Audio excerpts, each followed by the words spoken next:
is up for renewal this coming summer. So what this resolution does, and I'm actually very open to changing the title of the resolution if that is more appropriate. It's revisiting mayoral control or re-examining mayoral control. It's basically asking for a commission to kind of do a more like thorough, comprehensive review of mayoral control and come up with some solutions after input from all the community stakeholders. Essentially, what I would like to see come out of this, I don't really have a predetermined outcome, but I'd like to see come out of it is some kind of more sort of democratic, some sort of more sort of direct participation of all the stakeholders, including students, parents, and community members, because we're all stakeholders in our public schools, whether as taxpayers or just people who live in this city and benefit from an educated populace. I also want to say that I know there's another resolution that's about supporting mayoral control with some changes. And actually, I don't think these two resolutions are mutually exclusive. I think that you could vote for one and vote for the other, because essentially this resolution 238 is just asking for a more thorough review, and that could take many different forms ultimately.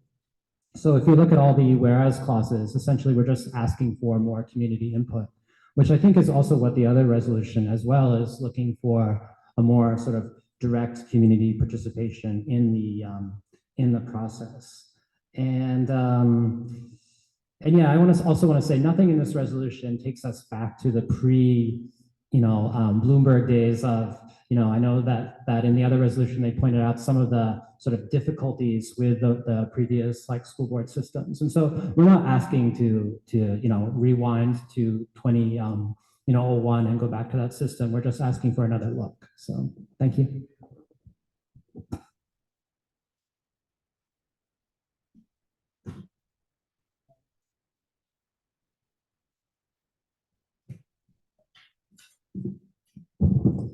Thank you, Gavin. The next resolution is number 239. That's addressing air quality in schools. Would any one of the sponsors or co-sponsors of that resolution like to speak on it?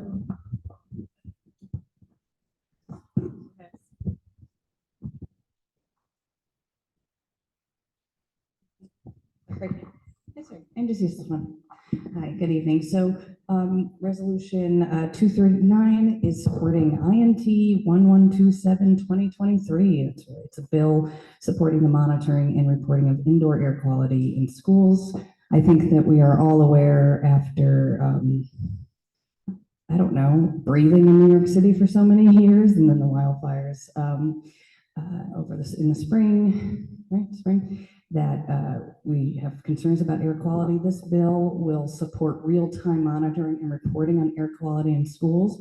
We also encourage the fact that you can monitor all you want, but something needs to be done about the information. And this resolution presses the city council to actually move on the information that they recovered from the indoor air quality monitoring schools. It would also include a dashboard for parents and concerned community members to go in and see what the air quality is in the school settings where the children are.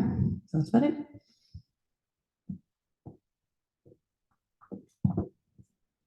Thank you. The next resolution on the agenda is resolution 240. That's entitled Resolution in Support of Mayoral Control of the New York City School System and Recommendations for Enhancements of School Governance. Would any of these sponsors or co-sponsors like to speak on that resolution? Thank you, Councilmember Silverman. So resolution 240 is a resolution actually outright in support of a continuation of mayoral control. Councilmember Healy did talk about the issue or what's coming up quite well. This resolution supports extending mayoral control. If we do not have something, as a reminder, if we do not have something by the end of June, it will revert to the old system, which was wrought with many, many problems, including a whole bunch of things in terms of waste and in terms of high turnover of transfers, selling principalships and other jobs. What this recommend, this actually has a reorganization of the Board Department of Education, which includes keeping mayoral control, but reorganizing the PEP, the Panel for Educational Policy, to go from an unwieldy 23 members or something to that effect to a much smaller number. And the way you accomplish that is reducing the number of mayoral appointees and also eliminating the appointees from the borough president's office. That was a vestige of the old Board of Education, where they actually appointed members to the old board, 8-member Board of Education. So that would make it a much more productive panel for educational policy. If you've ever listened to those meetings with 23 people trying to speak over each other, the meetings go long. People don't really get enough time to speak with each other. Thank you. People to speak to each other. So this recommendation reduces that. It also does have other suggestions, such as bringing the individual CECs back to 11 members. We increased last year to 12 with the addition of the D75 representative. This suggests keeping the D75 representative. That was a good idea, but just reducing the number of borough president appointees from 2 to 1. This would take effect after everybody's term is over, so this is not geared towards anybody specific. Just want to make that very clear. That would increase the parent representation on CE, the directly elected parent representation on the CEC. It also recommends a change in the process for how we evaluate potential superintendents and principals. Right now, under the chancellor's regulations, it goes, the hiring manager, I guess it would be called, gives us two people or 3 people to evaluate if there was a superintendent vacancy. We recommend us being involved in deciding who we evaluate. Ultimately, the decision is the chancellor's. And for principals, the superintendent or the hiring manager decides who the C30 committee of parents gets to see to evaluate for the principalships. This would allow the C30 committee to be involved in evaluating who they see, who they interview. But again, the final decision stays with the individual superintendents. I did just want to add that on Resolution 240, I believe there was a proposed changes to that resolution, which should be voted on or should be added when we discuss the language of that resolution.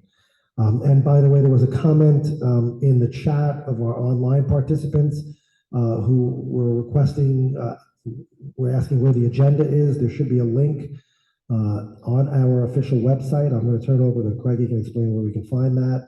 But on the website, you should be able to find a link to all of these resolutions so you can read them at home. Yeah, if you go on to www.cecd2.net, on the home page, there's a box. You scroll down a little bit for the January meeting. Click on the box, and you'll see the agenda and each of the resolutions.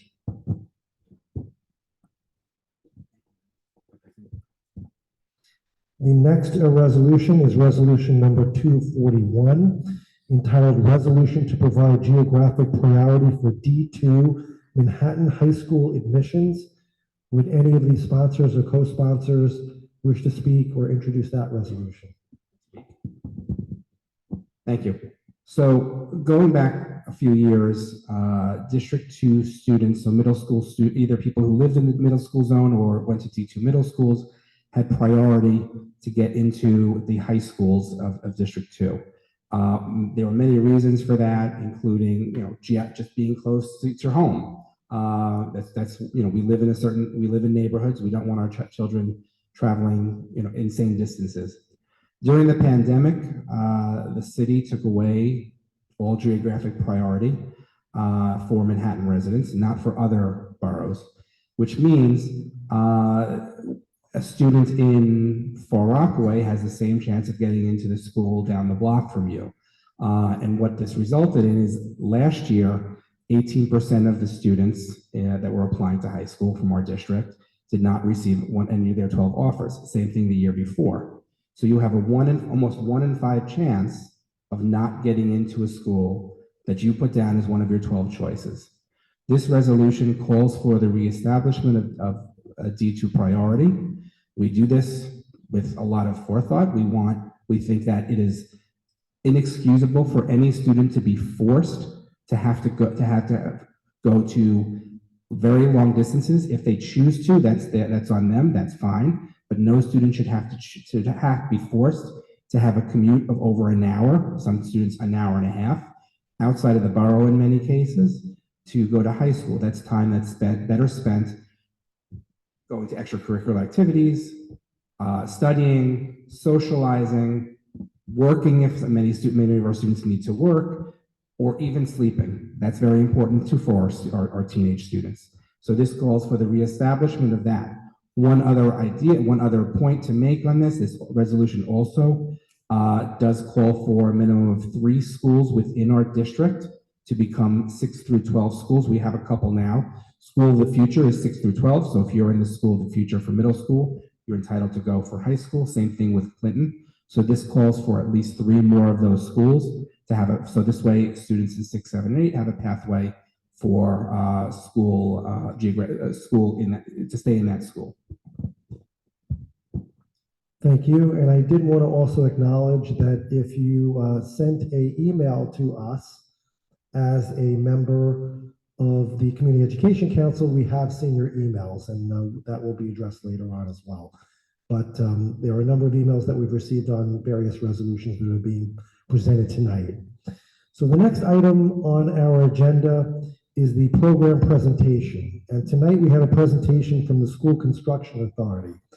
I would just ask, before the people from the School Construction Authority come up here, if you could also, at the beginning of your presentation, explain what exactly the School Construction Authority is and what you do. I don't know if you were going to get into that, or you're going to have it more specific to our district, but I think it would be very helpful if you would explain for the members who are here tonight, as well as for those who are online, what exactly the School Construction Authority is and what you guys do.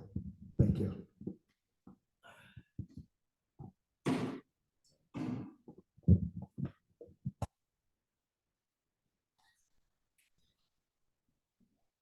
Just give us a second. We'll confirm that people at home can hear you. Okay.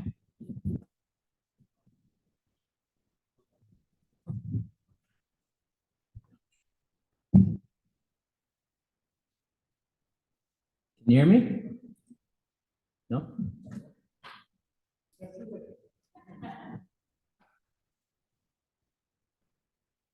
You're good. Okay. Good evening, everybody. Thank you, CECD2, for having the SEA come out to present the proposed updated SEA's capital plan. Just to give you guys some idea of what the SEA is. So the SEA is an agency that's tasked with the renovation as well as the building of new schools in the city. The SEA has a portfolio of about 1,800 buildings that it manages, that it renovates, as well as new buildings that we build around the city. So, you know, we're tasked with making sure these buildings are watertight and heat and cooling retentive for our students in New York City. Should I put presentation? Sure. How does it go there?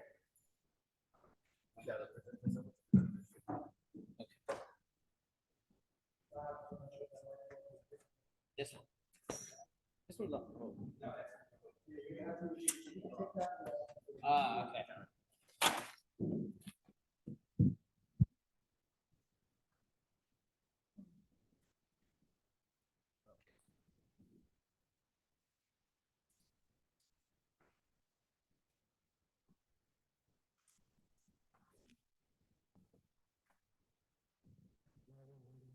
I just asked that our recording secretary note that council members Love and Marin are here.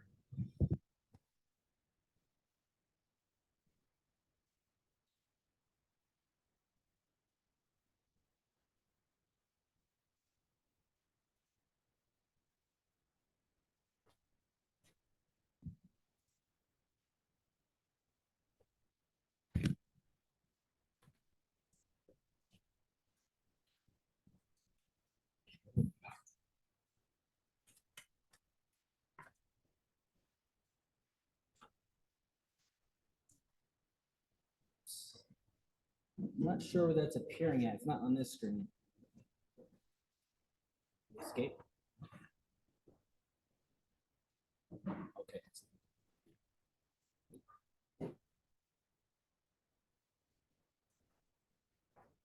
Okay, we are up. So good evening, everybody. This is the CEC2 presentation on the SDA's current as well as proposed capital plan. In this first image here that you can see, this is PS11. It doesn't look like this currently. We are well along in this project and almost complete. But I figured it would be a very nice picture for you to see a general idea of what some of our projects look like around your district as well as around the city in general. So the agenda for this evening is to go over the overview of the current February 2023 amendment for the fiscal year 2020 to 2024 capital plan, as well as its highlights, capacity program, capital improvement, resume, MWLBE, proposed 5-year capital plan for fiscal year 25 to 29, as well as its proposed plan highlights and proposed capacity program. Lastly, the comment form and any questions or comments from you folks, as well as those in the crowd. So on our current capital plan, we have a total amount of 19.4 billion split within 3 programs, which is capacity, 7.95 billion, capital improvement, 7.94 billion, and our mandated local law programs, 3.47 billion. Some citywide highlights, again, 7.95 billion allotted for capacity, which is new buildings and new spaces, 750 million for accessibility projects, 400 million for electrification, over 1 billion for technology upgrades, and 317 million for temporary classroom units, TCU removals, and playground redevelopment. Here, this is the Trinity School PS 150, a new capacity project that opened in September of 2022. Some current District 2 capacity. We have project number 2, which is something that we were looking at as an unsighted location up somewhere up in the Upper West Side. PSIS Western Rail Yards with a capacity of 686, 28 to 42 Trinity Place, the previous image that you saw with a capacity of 420. PS at 2 Hudson Square, total seats for 433. And project 1 is a Bleecker site, which I'm sure folks have also been made aware of what the updates were there. So capital improvement projects. So how does something end up on our capital plan? So the way a project can end up on our capital plan is through our building condition assessment survey. Every year there's a top to bottom review of all of our building stock in the city to observe the interior and exterior conditions and rate those on a number of 1 to 5. I believe 1 to 2 being in the worst condition, or I might be having the opposite, 4 to 5 being the best, 3 somewhere in the middle. Typically, those 1 to 2 kind of conditions end up on our capital improvement projects, and those types of projects could range from exterior masonry to flood elimination or boiler replacements in the building. We also can get requests from DSF reported issues, typically projects that may be too complicated or costly outside of DSF's ability to repair. They may submit that to us in a work order for us to also scope out, design, and also end up on our capital plan as well. We also have mandated repairs. These are local law compliance repairs or citywide initiatives that we must comply with as well. Additionally, there's Reso A requests that get submitted that could be requested by schools, sent over to the SCA for a cost analysis.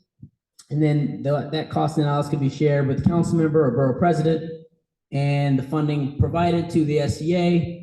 We will go through the same process of scoping out that project, coming up with a design for that project, and then actually executing that project.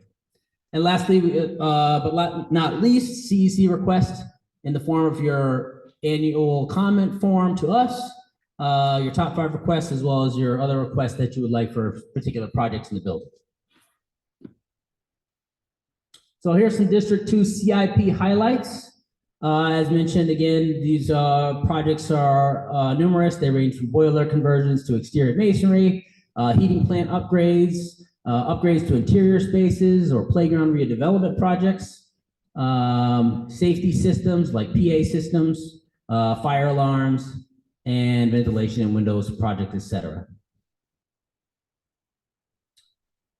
So here are some current ongoing, just an example of some current ongoing projects in District 2. Here at the top left, we have Park West High School at M535 exterior modification project. We are doing some exterior brick replacement, new roof, new parapet system at the school as well. PS1, Alfred E. Smith, M001, we're doing exterior modification here as well. Murray Hill Academy has a sprinkler and fire alarm project that's currently underway. And lastly, there in that corner, that's M126, Jacob August Reed School, another exterior modification project in this district. So what are Resolution A projects? Again, these are school-specific capital improvement enhancement projects that are funded by members of New York City Council, as well as the Borough President's Office or individual grants. Here is a completed now project at M151, the PS 151, Yorkville Community School, a Reso A playground. Subdistrict 2 Reso A highlights here as well. Projects that could end up in the Reso A program, accessibility upgrades, auditorium upgrades, gym upgrades, and library upgrades as well.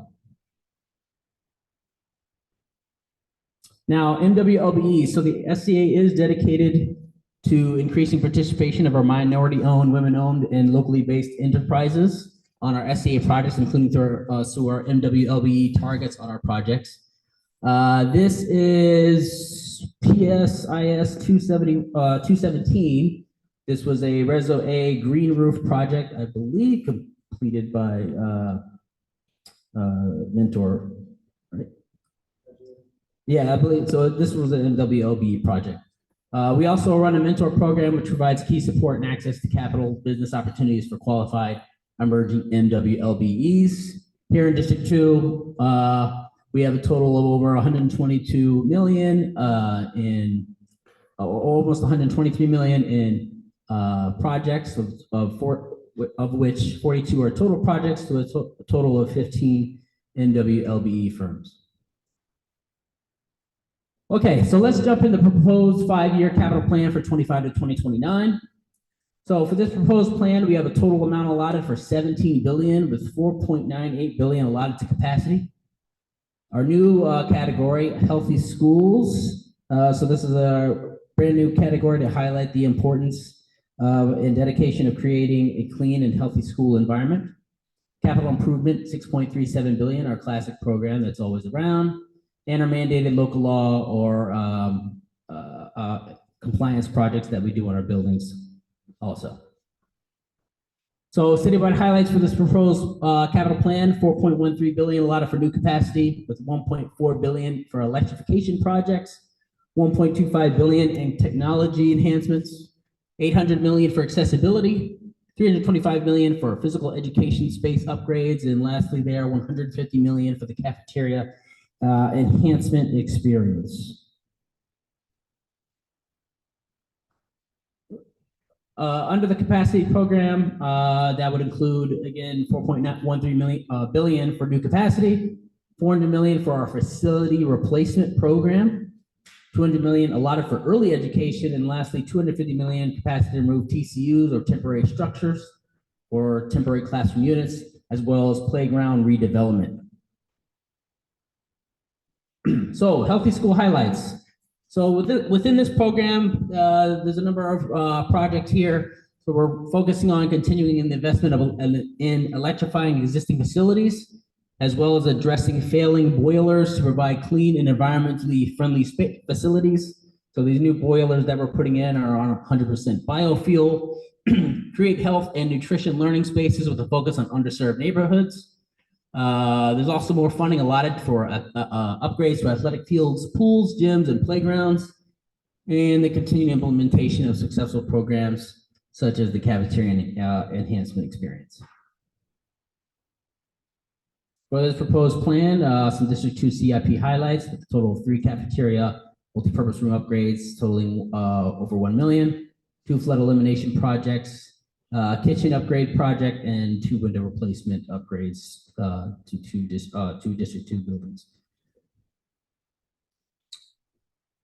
Okay, lastly here on this section of the presentation is the Community Education Council comment form, which I'm hoping was already sent in. I know that the top 5 should have been sent in by January 12th. If they haven't been sent in already, you can still send them in, but I do just want to make clear that if you do send them in, obviously after January 12th, which we already passed that date, we cannot guarantee that it will end up on our February amendment. I believe for the other list, you have until March of this year, but let me just confirm the date. I wrote it down somewhere to submit those as well. Okay. Let me just jump into the Reso A flyer real fast. Excuse me. Can you bring the Reso A flyer here?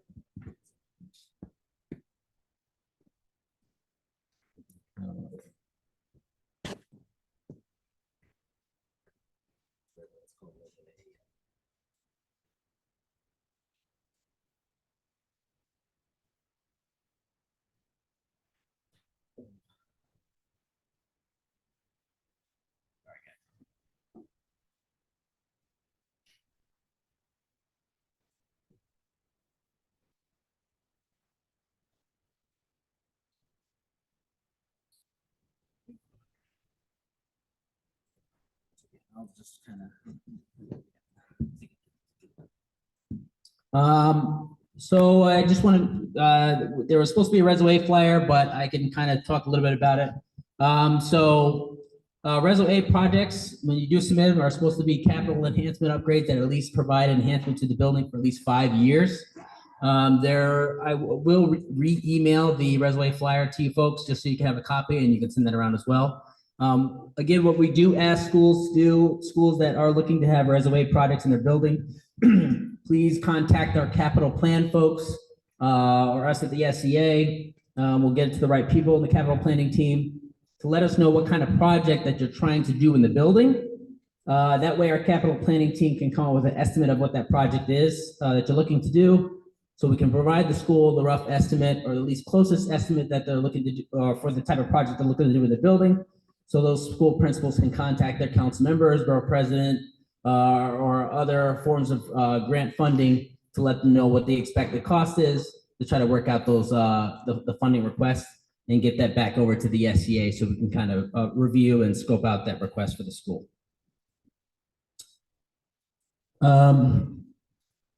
Okay, are there any questions that the folks have about the capital plan, proposed plan, Reso A? Any numbers, questions? Hello, thanks for, can you hear me? Yes, thanks for that presentation. I have one quick question. On the CIP highlights slide, I don't know if we'll go back to it, but there were what I can talk louder, but so it's on. What about now? I don't think you hear the speaker though. It goes out there. I can hear you. I can hear you good. So on this for the count, I'm just questioning, you have a category, count, and then an estimated amount. What, can you tell us what the count is? Is that by project, by school, what is the? It would be by project, but would be it would be by project, but would be associated with the school. But it would only be one, so it would be. No, windows, for example. It wouldn't be multiple, it would be one kitchen. Yes, it would be one kitchen area in one school. Well, I asked because this is different, but if you look at the previous one, Uh-huh. it had toilets, and it was, you saw that for free, it was 18 toilets at like $2.2 million. That's like $100,000 toilet. You So it must be either something else in that number or some really nice toilets. Like you see, his laptop from the way. I think it's the That's one- okay. It's the second to last line or the third to last line, 18. Yeah, I think that's it, toilets. Yeah. I can confirm, but you would imagine. I can confirm. I'll confirm for you. It's likely per school, or it could be per floor within the school. So I can certainly double check with you on that. Anyway, it doesn't seem high because, you know, the one was like all the toilets they needed to be repaired. That's it. Yeah, this is probably typically. I don't know if it's listed as bathrooms, but it may be just general upgrades to the space, like new tiling, maybe new toilet seats, stuff like that.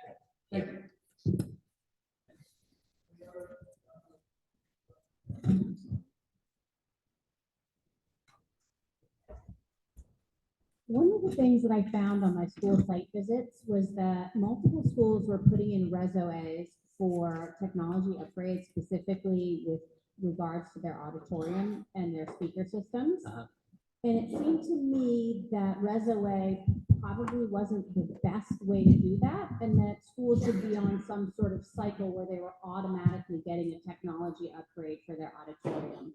Can you speak about whether or not there's a program in place that has set time for technology upgrades for things like auditorium and other components of the technology system in the schools? So I believe when it comes to the CIP portion of the project, the technology is likely for like Promethean smart boards and classroom spaces, like technology in classroom spaces, PA spaces, maybe like auditoriums. Typically that would go under a resume request. But I can check in if it's also on CIP, but I believe it's mostly for classroom spaces that we would do like a technology upgrade. And it also would be new technology for new space. Should we renovate a whole space in the building, like maybe a room conversion project that you might be converting to a science lab or something like that, we would also include technology in those spaces. But auditorium spaces, for the most part, we get a lot of those requests for a resume. So just to follow up on Allison's question, would the SCA be able to offer any recommendations whereby PTAs or schools themselves can kind of advocate, or how you recommend they would go through that process to advocate to get those capital improvements that they're looking for? I think that the school, if they haven't already, maybe if they have someone who's appointed to contact the SCA, they can always contact us directly about the request. We'll review those with our capital planning team and see what is capitally eligible through the CIP program. And if not, then it would be, they can certainly submit that request to the resume program if it's also capitally eligible. Thank you. Other questions? Section, I saw the category on accessibility and mandated funding. I guess I'm trying to understand if there are schools that aren't necessarily with respect to accessibility and how that factors in.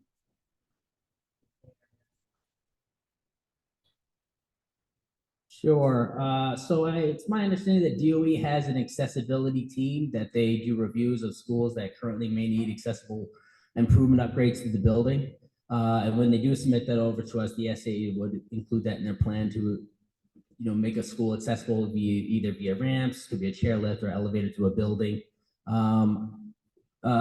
There is also an accessible component when it relates to maybe room conversion upgrades. If we're doing a playground upgrade to a school, there would be a path of what we call a path of travel improvement upgrade to that space. So there would be an accessible component that we would need to include. So if we were to do like a playground upgrade at the school, we may need to provide an accessible ramp as required by the accessibility law. So that's what's included in the accessibility, but it's also funding a lot of for accessible projects that the DOE would send to us from their accessibility team.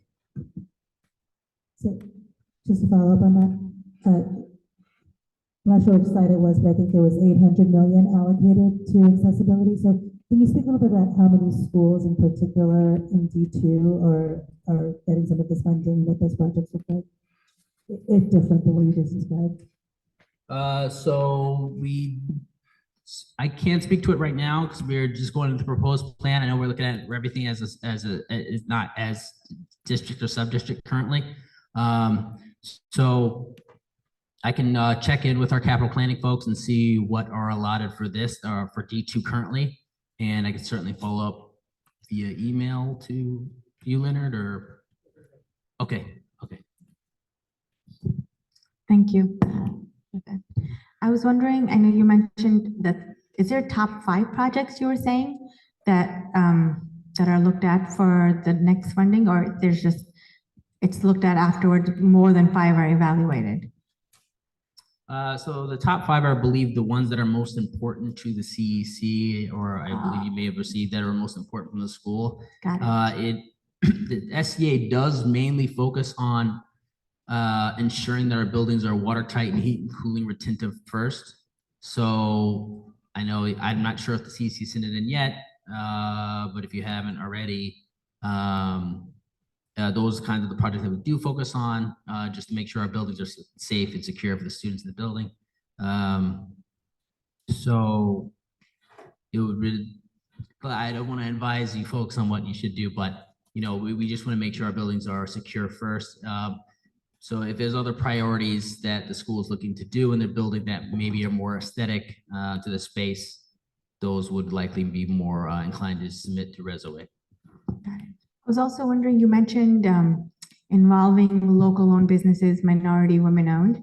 Just wondering how that goes into, is it reevaluated every year? Just curious. Are the companies that have been doing it are there a few that kind of take over the whole, No, large budget? So we run a mentor program, and there's always new firms coming in to go through this mentor program. And then once they get through the mentor program and graduate as graduate mentors, then they can actually, they fall into our categories of firms that can actually apply for SCA projects.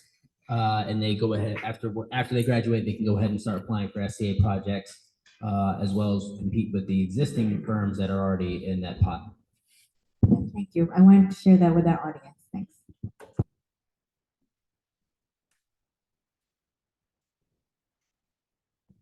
Any other council members have any questions? Can you go back to the slide that shows the additional capacity for 22 through 27?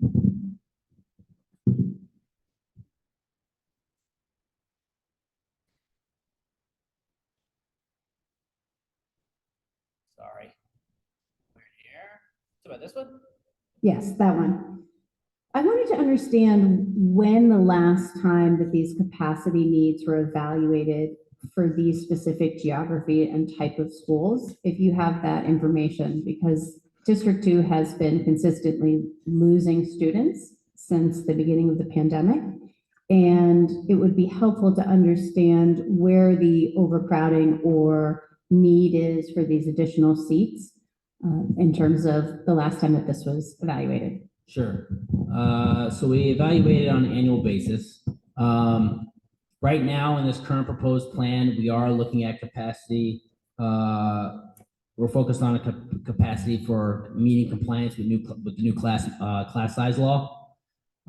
So the funding that we have for this current project is to work on complying with that new law. It's my understanding that DOE will comply with that law for the first 2 years. So right now, this proposed plan is a down payment on meeting those requirements. And each year we will reevaluate those needs as well. Every year there's an evaluation of needs in each district. I don't believe at this current state that there is a seat need in D2. So once the next year rolls around, we should probably have more updates for you. But this is our most recent assessment.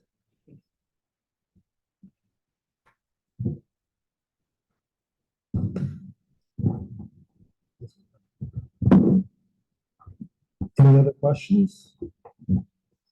I did just want to remind council members, as well as members of the public, that another source of funding separate from the SCA for projects that often are quite similar to these type of projects, maybe not on the scale, such as redoing windows, for example, but is participatory budgeting, which is what a number of council members in our district have. It's a mechanism whereby the council member has a process where people vote, the constituents vote on specific items, and we usually have a number of school-related items that each council member will have.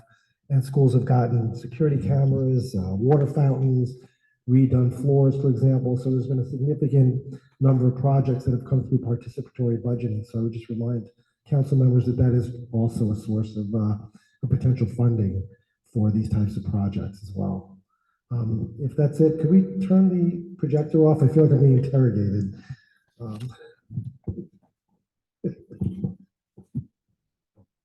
Thank you. Oh, wow. So thank you for that presentation. We look forward to working with you, and we will get you our requests as well. Thanks. Thank you. The next item on our agenda is the first public speakers session. I would remind you that this is only for in-person participants. There are sign-up sheets for both the first and second public speaking sessions. They're on top of that piano. If you're interested in speaking, please make sure that your name is written down. If you could kindly identify, you don't have to, but it'd be helpful if you want to identify yourself and your connection with District 2. That would be great. Speakers are going to be limited to 2 minutes, as I discussed before. Please try to keep your comments to under 2 minutes, and please try to be respectful, avoid personal attacks, things along those lines. And I would also just add that we will, if you do go over 2 minutes, we will reel you in at some point and cut you off. So please expect that. And then finally, this is not a question and answer session, so if you do have any comments, don't expect any of the council members or Superintendent McGuire or anyone else that you may be directing questions towards to answer them directly. So with that being said, I'm going to ask our recording secretary to go through the list of people who've signed up. Yep. Thank you. And council members, Sarah is going to do the timer. She'll give you a little bit of a warning before the 2 minutes are up. So I'm going to call three at a time just so you're prepared. The first three are Al Suhu, Rebecca Garte, and Kate Wheeler. So my connection to District 2, I don't have any kids in District 2. Many decades ago, I went to specialized high school in District 2. That's my only connection. All right, so I'm here tonight to speak up on the resolution opposing mayoral control. I read through it, and I think there's some issues with it. There's a statement about parents and taxpayers. I don't know why taxpayers are mentioned there, being disenfranchised with the mayoral control and how schools are governed. How do you quantify that? I mean, how many parents are actually opposed to mayoral control? I could walk into my school, talk to 100 random parents.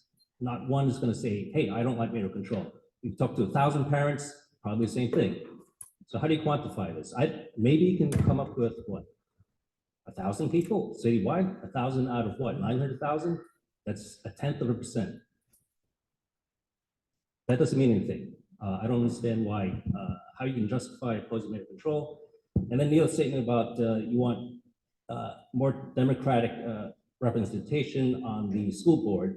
That can be a double-edged sword, because if you open up the board for elections, it's going to be influenced a lot by special interests. And the special interests, if you've seen the mayoral control hearings, they show up there and they have they speak up all the time. They're all special interests. They do not represent the average parent, okay? They do not represent typical parents that you see in schools. Now, hypothetically, if you open up for democratic elections, anyone can influence those elections, including, say, hedge fund moguls. Some of them who are maybe on the boards of charter schools, who knows? Anything can happen. So it's a double-edged sword. So be very careful about what you're asking for. What works now? Mayor control is not perfect the way it works in New York City, but it can be improved. Thank you, Al. That resolution that follows, I think, is a good idea. Thank you so much. Thank you for your comments. Rebecca Garte. Hi, I'm speaking today on behalf of many families at the Ella Baker School, as well as many other families throughout all of District 2 and other districts within New York City. I'm speaking about the fact that there are 2 current serving members on CEC Council who will be invited speakers tomorrow at a Moms for Liberty rally or town hall. This has been raised as threatening, upsetting, and problematic for many reasons, one of which that Moms for Liberty is known to be an extremist group as designated by the Southern Poverty Law Center. It is also a group that has espoused rhetoric that directly targets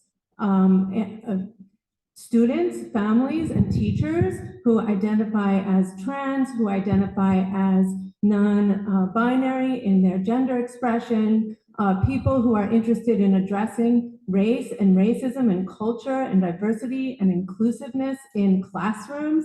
All of those people have been the targets of this group. Using the formal designation of CEC council member in attendance at such a meeting is in violation of DOE policy. It also creates a very threatening and hostile environment for any children, families, teachers, and others who feel that they are existing in an environment where people who are directly hostile towards them are serving in a position of power and are supposedly representing them, while at the same time targeting them with vile rhetoric.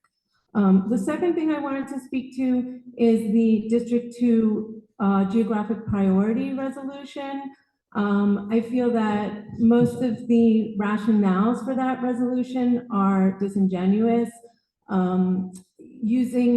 If the issue could wrap is up your travel comments. time, then it should be borough-wide. District 2 residents is really just a proxy for wealth, a way of wealth hoarding. But I want to say regarding Thank you for tomorrow's your meeting, comments. I strongly ask and urge that those council members do not attend, and if they do, that they are your sanctioned by the comments. DOE. The next speaker is Kate Wheeler. Senator, you're up next. Senator Hoyman, you're up next. Hi, can you hear me? I mostly just want to say thank you to Gavin and the Students with Disabilities Committee. We had an amazing call last week, and it was really, since I've become an advocate for my child who has dyslexia in D2, it really was one of the highlights of my interaction with you all. And I walked away with moms emailing me and offering me advice as she goes through high school and middle school. I'm providing advice to people that found me through that meeting and support, and it really was like a boots on the ground experience that you all facilitated, Gavin and Sarah, so thank you. And it makes me just really want to emphasize to you all that you do. While the policy stuff is important, certainly the cultural issues right now are very important to debate to protect our kids. But there is a whole other realm of stuff that I think gets lost in this council a lot, which is how is it directly impacting kids right now? A lot of the policy debates aren't going to help my kid. Even some of the construction stuff, that's awesome. That's not necessarily going to help kids that need help now. What happened last Thursday on the call helped my daughter immediately. Kelly listened to her. He had a dialogue with her, and she walked away feeling more confident than ever. And it's been hard to stay in the public school system, but we're committed to it. And so I thank you all. And I hope that you will strive to continue to do stuff like that, not just for dyslexia advocacy, but advocacy for all kids. Think about all the moms and dads in D2 and what an untapped resource I feel like we have. You guys have the ability to organize and reach them. It happened last Thursday, even if it's just 20 people at a time. If you can conclude your comments, thank you. You have the power to affect kids' lives, and you should be doing more of it. Thank you for your comments. Senator Hoyleman, and after him, I don't see Assembly Member Epstein. He signed up, so if he's not here, I don't think I see him. Then it'll be Robin Jackie after. Welcome. Thank you. Thank you for having me. State Senator Brad Hoyleman Siegel represent the west side of Manhattan from Christopher Street up to West 103rd. I wanted to come in person in part because of a news story that ran in December regarding CEC2 members who were exchanging disparaging remarks about transgender children and me, but mostly let me just focus on the kids. The comments, if you read them, were incredibly cruel and heartless and shocking, to say the least. And I have to say that as we discuss mayoral control in Albany, one thing that will be top of mind is the credibility and the representation of our CECs. And I would urge this CEC to fully investigate that exchange of disparaging comments and take appropriate action. The second thing I want to say is in connection with the Moms for Liberty event, which is tomorrow evening. Moms for Liberty, as was said, is the well-known, notorious, hate-filled group that targets transgender children and DEI curriculum, as well as gender supportive care for trans kids. Today in Albany, I just passed legislation that's going to provide physicians with additional information on intersex children. We, in this legislative session that just passed, legislation that will make New York State a safe haven for transgender children, meaning if you're from another state and you or your parents or your physician are concerned about laws that restrict gender affirming care, you can come to New York and receive that care without fear of prosecution. That should be the model, not Moms for Liberty. And I would encourage CEC2 to fully represent the diversity and inclusion that is our amazing district here in New York City, and makes it clear that you object and abhor the message that we are bound to be hearing tomorrow on the East Side from Moms for Liberty. So thank you very much. Thank you for your service. We're going to keep fighting for transgender children in New York State and in New York City, notwithstanding some of the hateful comments that I've read, and unfortunately come from some of your members or former members. Thank you very much. Thank you, Senator Menzies. I don't see Assembly Member Epstein. I don't think he's here anymore. So then Robin Jaffe. And after that, Sumida. Welcome. Hi, I'm Robin Jaffe. I have a seventh grader in middle school here in District 2. And I wasn't quite prepared to say anything because quite frankly, I have a lot of questions.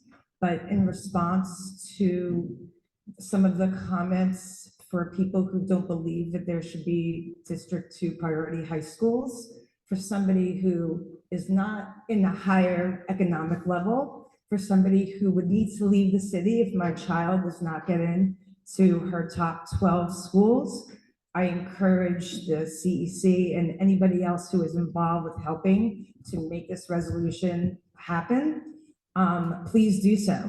We have a large contingent of parents at our middle school who are ready to send whatever we need to the right people. We just need to know who that is and perhaps some help with wordsmithing the proper emails to make sure that we are getting it to the right people so that the right decision is made. Thank you.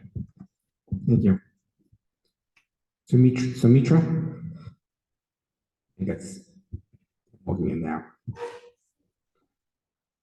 And then the next person is going to be Kalani Jenkins.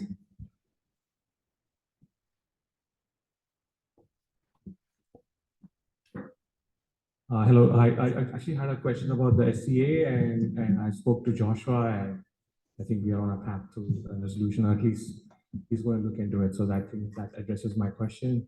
The other thing is I wanted to continue to follow up with Mr. Superintendent Cleaver about the lower lab expansion, as 5th to 8th, 6th standard to 8th standard, we don't have a path to it right now. So I'm hoping that this year, following year, we can come up with a path of having a middle school that extends the lower lab middle school to the middle school level as well, GNT. Also, expanding the GNT program. Right now, GNT is for 3 and 4. So this is a great opportunity. There's no exam, there is no tests right now. To add more GNT schools like PS11, PS, especially in the Bronx, we could add 1 or 2 schools. I mean, if there's any plan, any thought process that would help get the diversity up there the diversity as well. So I think only having more schools, like we have only 6 right now, getting them to 12 would be even better. And right now, I don't see any obstacle to doing that because it's just basically on lottery basis, or it's just basically on recommendation basis. You have a 3 or a 4, and then you can get to the GNT program. So having more schools like that would actually be good right now. So that's all. Thank you so much. Thank you. Thank you for your comments. The next speaker is Kalani Jenkins, and then after Kalani, just to get you ready, is Salima El Amin. Hello, my name is Kalani Jenkins. I'm a PTA and SLT member at PS 51. I am speaking in support of Resolution 238 opposing mayoral control. For decades, New York City mayors have made abrupt, groundless, and poorly planned policy changes with little to no community input. Ultimately, policies like more metal detectors and police in schools or massive budget cuts harm our city's most vulnerable students and families. Other major cities like Chicago, Los Angeles, Detroit, and Oakland have recently moved away from mayoral control models of school governance. Policy changes by mayors can often feel like little more than an ego-driven grasp for legacy. For example, while I agree that we needed to get up to date on the science of reading and make changes to our reading and writing curriculums, the way this administration has made that happen has been abrupt, sloppy, and poorly planned. We still have many unanswered questions and little communication about the plan, and we are just 8 months out. New York City school system is the largest in the country with enormous socioeconomic and racial diversity. It is also one of the most segregated. It is unfathomable that amongst such diversity, there is so little binding community input and control of schools. I want youth, parents, educators, and communities to have a voice in school decision-making. Our students deserve to be insulated as much as possible from the whims of mayors that may change every 4 years, especially in these incredibly polarized times. I understand a transition to community school governance will not happen overnight, but a plan can be put in place for a transition that is inclusive, informed by the public, and will lead to an elected school board for NYCPS. Pressure from the bottom up is the right place to start. I would also like to express my support for Resolution 239, addressing air quality in schools. It's the least we can do to keep our students safe and healthy. I just want to congratulate you because you did it exactly in 2 minutes, so perfect. The next speaker is Salima El Amin, if I apologize if I mispronounced it, and then Jessica Harvey is next. That was perfect pronunciation. I'll be very quick. I am in support of, I guess, Resolution 240, which would maintain mayoral control, although I think 239 having some sort of study is obviously a very good idea, but my experience and my family's experience during the pandemic, I was very surprisingly reassured that there was a strong executive who could, shepherd the ship through such a trying time. So, and also for parents and guardians who don't have the time to come to CEC meetings and make their voices heard, doing that through electing an official is their way of doing that. And so I don't know. So that's my feelings on that. And the geographical resolution for District 2, I think it's a very good idea. At least it should be reached parity with other districts that in terms of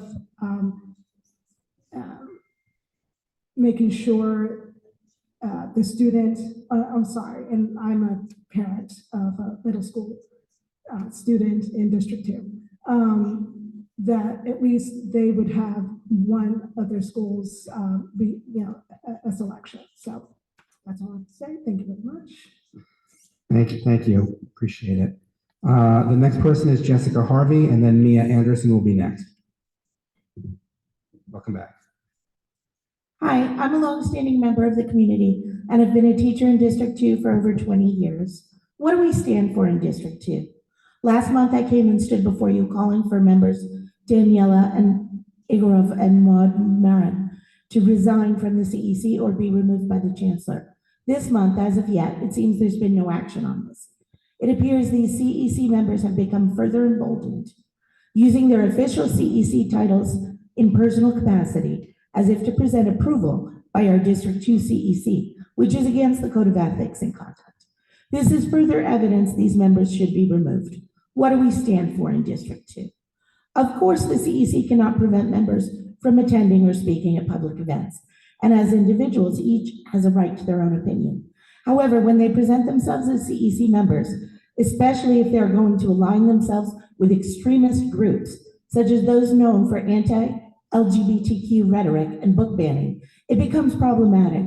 What do we stand for in District 2?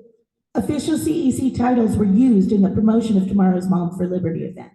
The founder of Mom for Liberty referenced their representation of our district council in correspondence.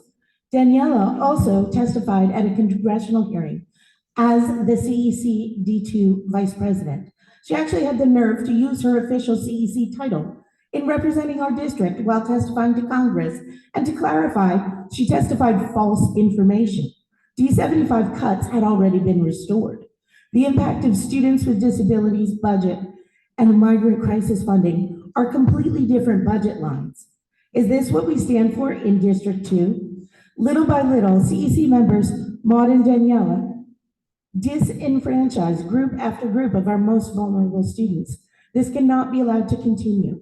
I urge the public to rise up and put a stop to their callous, unethical, and patently against code actions.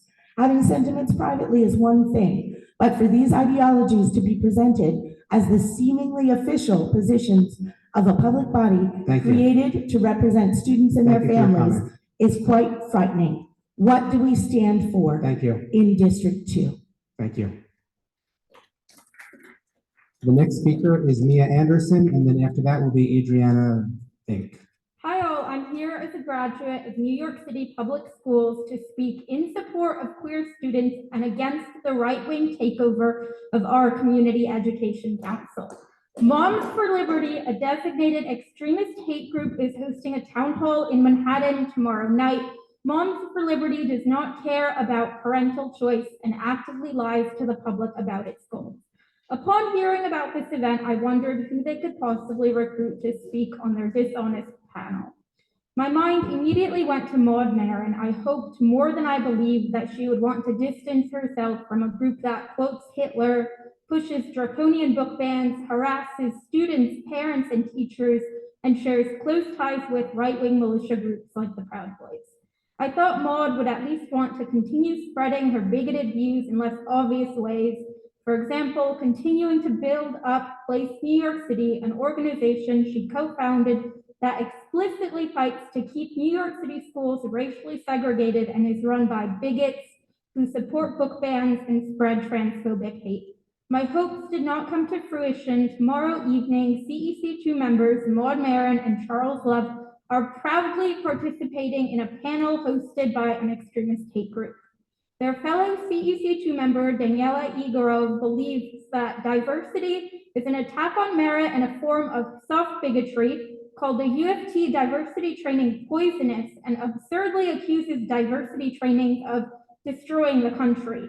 Chancellor's Regulation 210 prohibits discrimination or harassment based on gender and other protected classes and states that after an investigation, the Chancellor may remove members if their conduct poses a danger to the safety or welfare of students. CEC2 members Maud, Charles, and Daniela pose a clear threat to New York City students. Our city and its schools are no place for hate. I call on them to step down, otherwise the Chancellor must remove. Thank you very much. Appreciate your comments. The next speaker is Adriana Vinnick, and then after that, Matoko will be next.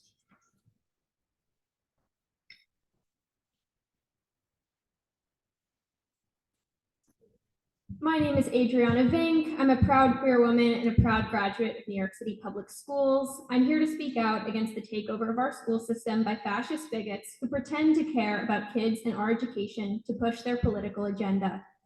On December 20th, 2023, Chancellor David Banks criticized CEC2 members Maud Marin and Daniela Igorov for not acting as quote-unquote adults, saying he was prepared to take action because our children deserve better.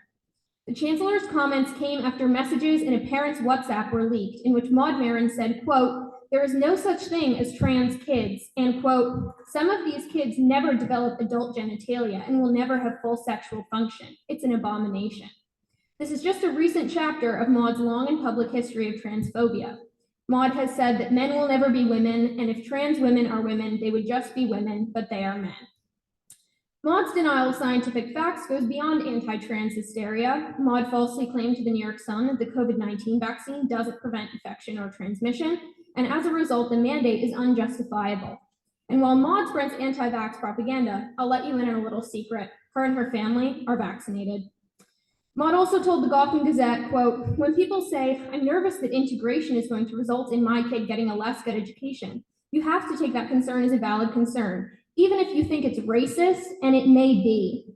She's minimized the genocide of indigenous peoples, saying land acknowledgements don't teach anybody more math, and for the better part of human existence, we have stolen land from each other.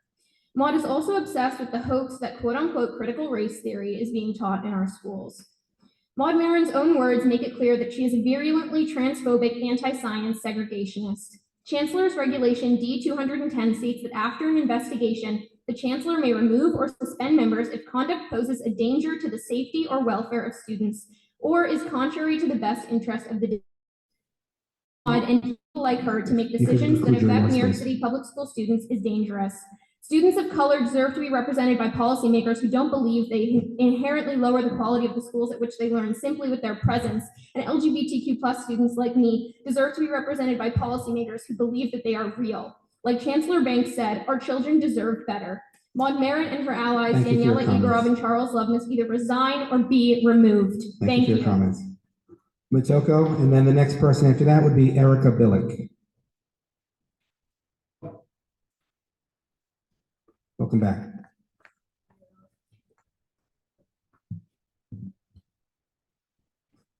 I am in support of Resolution 241. Try to speak a little bit louder, sorry, or closer to the mic. Current high school admission policy is dramatically and unproportionately making D2 students disadvantaged. I want to note that DIA, diversity in admission, while started with good intention, is actually hurting many students in need. DOE's diversity in admission website lists 44 schools that participate in DIA citywide. Out of 44 schools, 25, more than half, are in Manhattan, while number of the students in Manhattan are roughly only 1/10 of the total citywide students. Out of that 44 schools, 14 schools, or over 30%, are in District 2, while our district has only 3% of the citywide students. Most of the schools set aside 70% of seats to students that qualify for free lunch or reduced lunch. To qualify, a family's combined income has to be below $55,000. DOE statistics show that citywide, 60% of all high school applicants are unmatched to any of the 12 schools of their choice. 11% is unmatched citywide who are not eligible for free or reduced lunch. Overall, District 2 students are 13% unmatched. DOE hasn't published the data, but if we apply the result difference of citywide, then we could say that 18% of D2 students, even last year, almost 1 in 5 students in District 2 whose family income is just over $55,000, start wrapping up, or who are actually paying taxes unmatched. If you ignore this drastic unfairness, more and more people will leave the public school or the city of New York. If you can conclude your remarks, please. We need to bring back the realistic policy and the inclusive policy in high school admission. Thank you for your comments. The next is Erica Billick, and then Laura, I guess, from the City Controller's Office. Okay. Hi, I'm Erica Billick, and I have 2 children in District 2. And my youngest one is currently at the dual language French pre-K center, which my daughter also went to. And these are just like amazing classes with such diverse families and cultures from all over the globe. And it's an amazing resource and asset to District 2.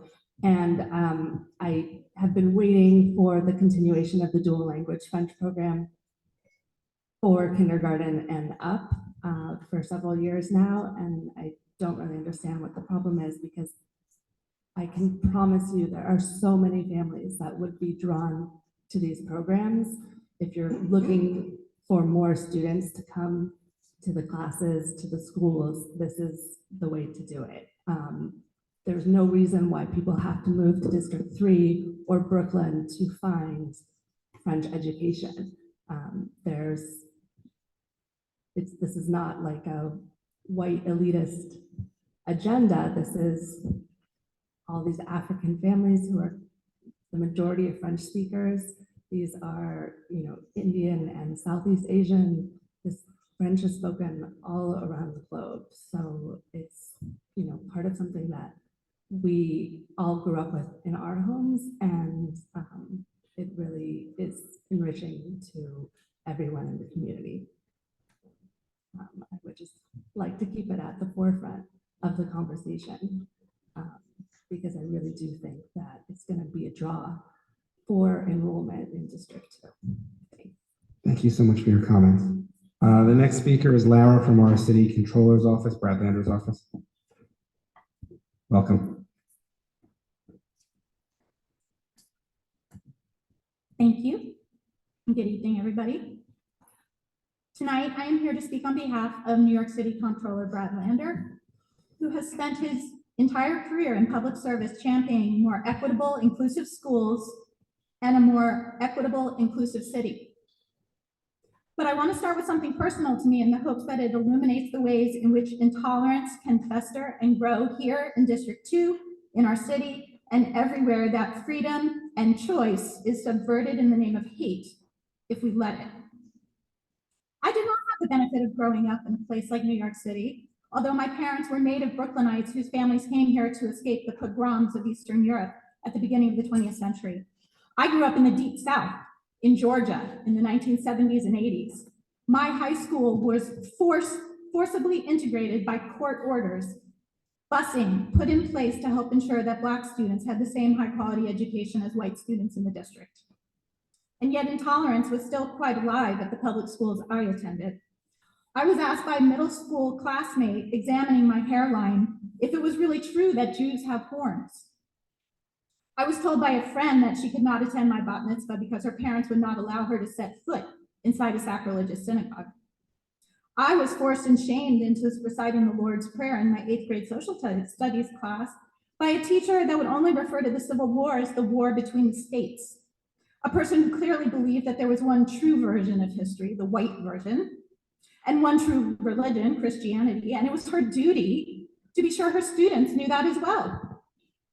My high school had 1,500 students, exactly 50% white and 50% Black per court order, and yet not a single Black student was in any of my classes other than Jim in all 4 years that I went there. There was an invisible line down the middle of the cafeteria separating where Black and white students ate. Sounds like a movie, right? You can conclude your remarks, please. After I left high school, I came here thinking it was safe from these types of ideas, but that complacency is the very thing that brought me here today. It is my complacency and all of our complacency in this very blue city that those types of things can't happen here. And yet here we are. Thank you for your comments. If you want, wrap up your last sentence, please. As the comptroller says at nearly every graduation he attends, our precious public schools are the foundation of the multicultural democracy that we strive for. We cannot let members of this CEC associate with a group that quotes Adolf Hitler in communications, targets transgender children, fights to eliminate discussions of sexuality in schools, and really dismantle our public schools altogether. Thank you for your comments. In the term parental choice, but that is precisely where we are today. Thank you for your comments. There's nobody else on the list. I thought one or two people might have walked up to the piano. I think you come on up.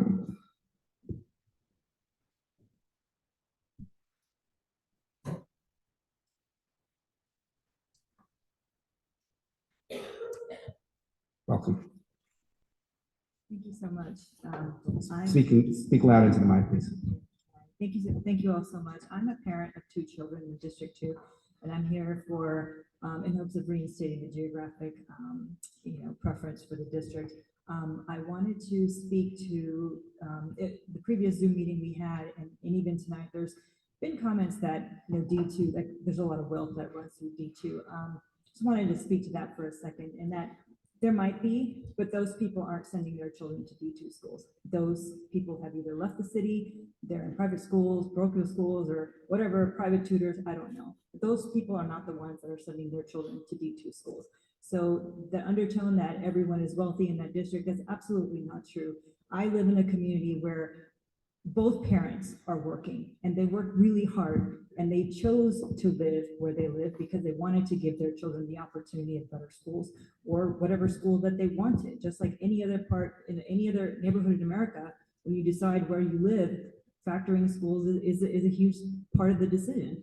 And so for those parents that live in District 2, we made those decisions, and we shouldn't have to consider moving or having our children move or commute for hours at a time to go to these schools. And I'm really hoping that geographic preference will be reinstated, and that this whole undertone that, oh, it's a wealthy district and it's a power grab, money grab, whatever, that's absolutely not true. Like I said, I live with some of the hardest working people you will ever meet, and all they want is opportunities for their children. Thank you. Thank you. And that's going to conclude the first public session. Sorry.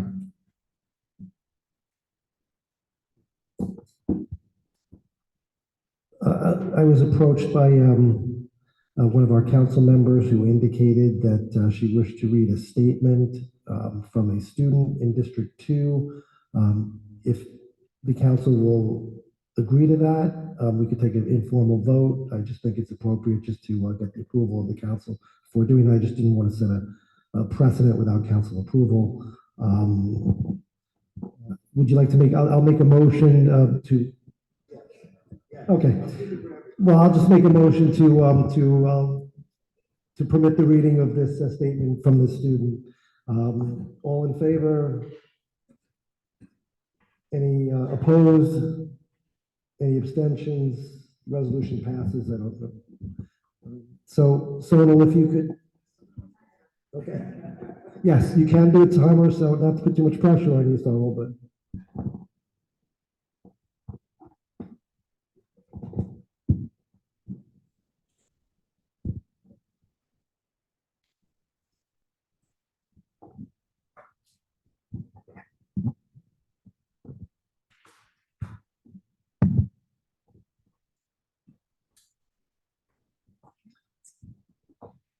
Good evening. I am a D2 seventh grader, and I'm asking for this council to make schools safe for all students, including students and teachers that are part of the LGBTQ+ community. Your words hurt all of us. They devalue us, and they really scare us. Why do you want kids to feel scared? You have kids, and you probably do everything to make them feel safe and loved and important. What if they were or are gay or trans? Would you love or fight for them any less? Would you stand by quietly as parent leaders bullied them? It is not your right or anyone else's in a position of power, especially when it comes to school and student safety, to target a group of people because you don't like their gender identity or sexual orientation. Calling trans kids a disease or a cult and saying they aren't real and don't exist and are mentally ill is against everything the Chancellor and Mr. McGuire and Mr. Reggie Higgins and Ms. Kelly Shannon and D2 and the whole New York City School District stands for.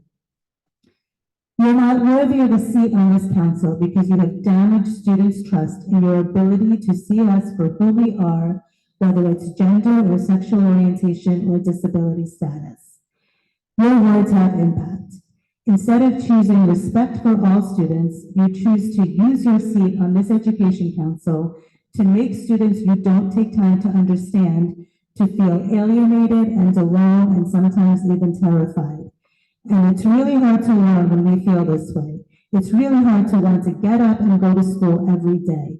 I pray for you, but in the meantime, Ms. Nguyen and Ms. Igorov it would be the right thing to do to resign from this council after we all saw the WhatsApp chat where your words put LGBTQ students' safety at risk.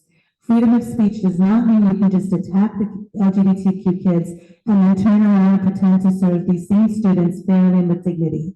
Your views are a conflict of interest, and that's just basic common sense. I'm a middle schooler, and even I can see this clearly. And we're probably violating our civil rights like Title IX as well. Respectfully, please take your hateful hearts somewhere else where maybe they will eventually heal, and let our students live in our lives in peace without fear of violence, just for being ourselves. Thank you very much. Sincerely, Oliver Duffy.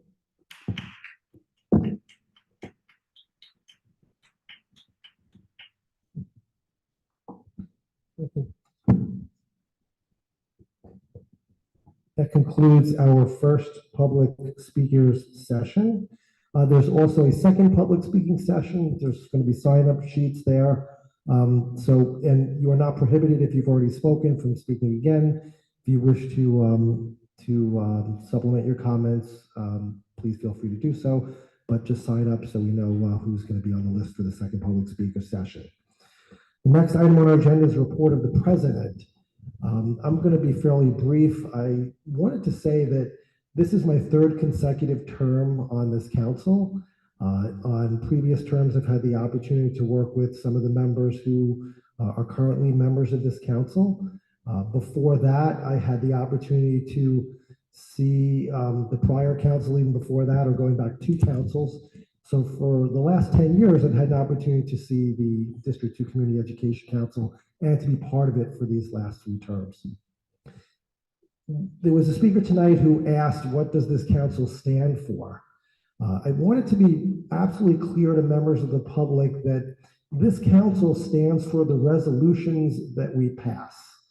When the council speaks and approves a resolution, that is the official policy of the council. And we have strongly opinionated members here, and some of those opinions may not be agreeable to other members of this council.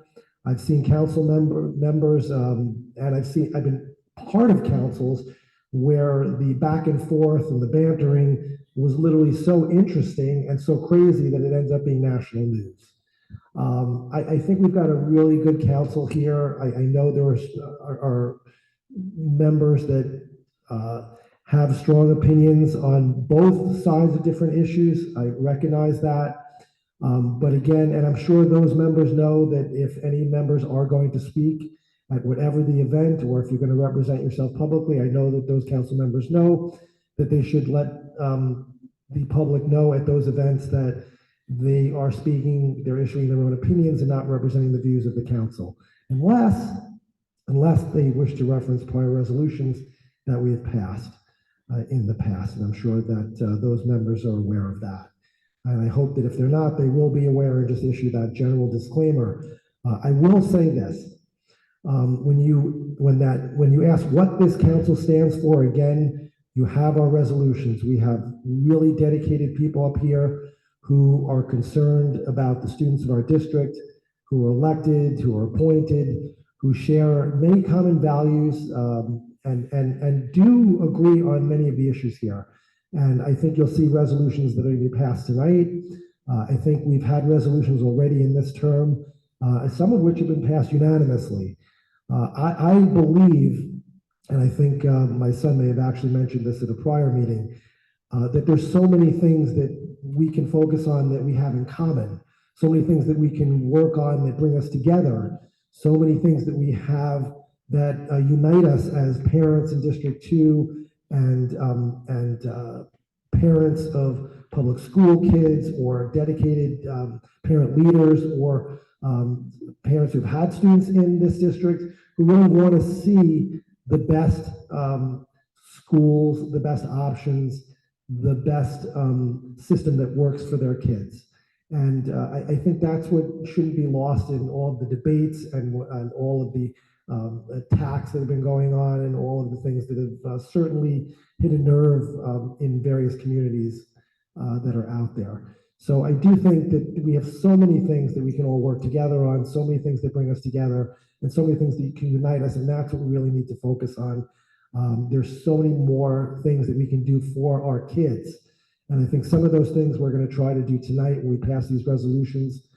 I had the opportunity to recently attend a admissions and diversity meeting. It was tense. I think we had over 100 people at one point. Well, it was a virtual meeting. We had well over 100 people that showed up at that meeting. I'm going to reference that when I talk about the resolutions. But I do want to say that one of the things that parents asked us was, well, you've got these resolutions. What do we do? How do we get involved? So when we pass resolutions, it's important and incumbent upon us as council members and members of the community to publicize those resolutions, to really get the messaging out on the things that we as a council agree on. But we do have a lot of different opinions here, and we have a constitutional right to voice those opinions, and people may not agree with them, and I know that it really hits a nerve. I don't think that people are representing this council, but I am sure, and again, I would ask that if people are going to speak who are members of this council, again, that you again state that these are your opinions and you're not representing views of the council unless you're discussing a part of resolution. So I just want to make that clear, but we have passed a number of great resolutions and we have a number of great things to look forward to and a number of issues that I look forward to working with all of the members of this council to work for the students in our community.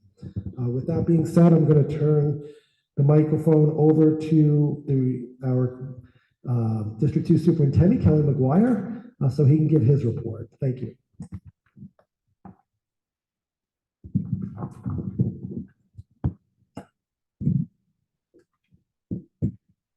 All right. Thank you so much for having me this evening. I really appreciate the opportunity to be here and to speak with you tonight. I have just a few brief remarks, and we'll keep it short because I know we have a busy agenda this evening.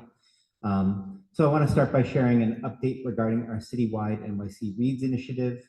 As I noted in December, we made our official selection of Wit and Wisdom as our core K-5 literacy curriculum. Beginning in January and continuing into April, all of our elementary school teachers will participate in a 3-day training to get oriented to Wit and Wisdom, learn the approach to literacy development facilitated by this curriculum, and develop the skills needed to plan a strong lesson and learning module. Our principals and assistant principals are also participating in a training to help learn specific curriculum coaching supports for Wit and Wisdom, as well as key strategies and structures to look for when observing teachers. One of the reasons Wit and Wisdom stood out for us as a curriculum was related to the high quality professional learning and customer service offered by the publisher, and we continue to be impressed by their responsiveness. This spring, following the New York State exams, we will teach one core module and we will spend time in June and through summer planning for the fall.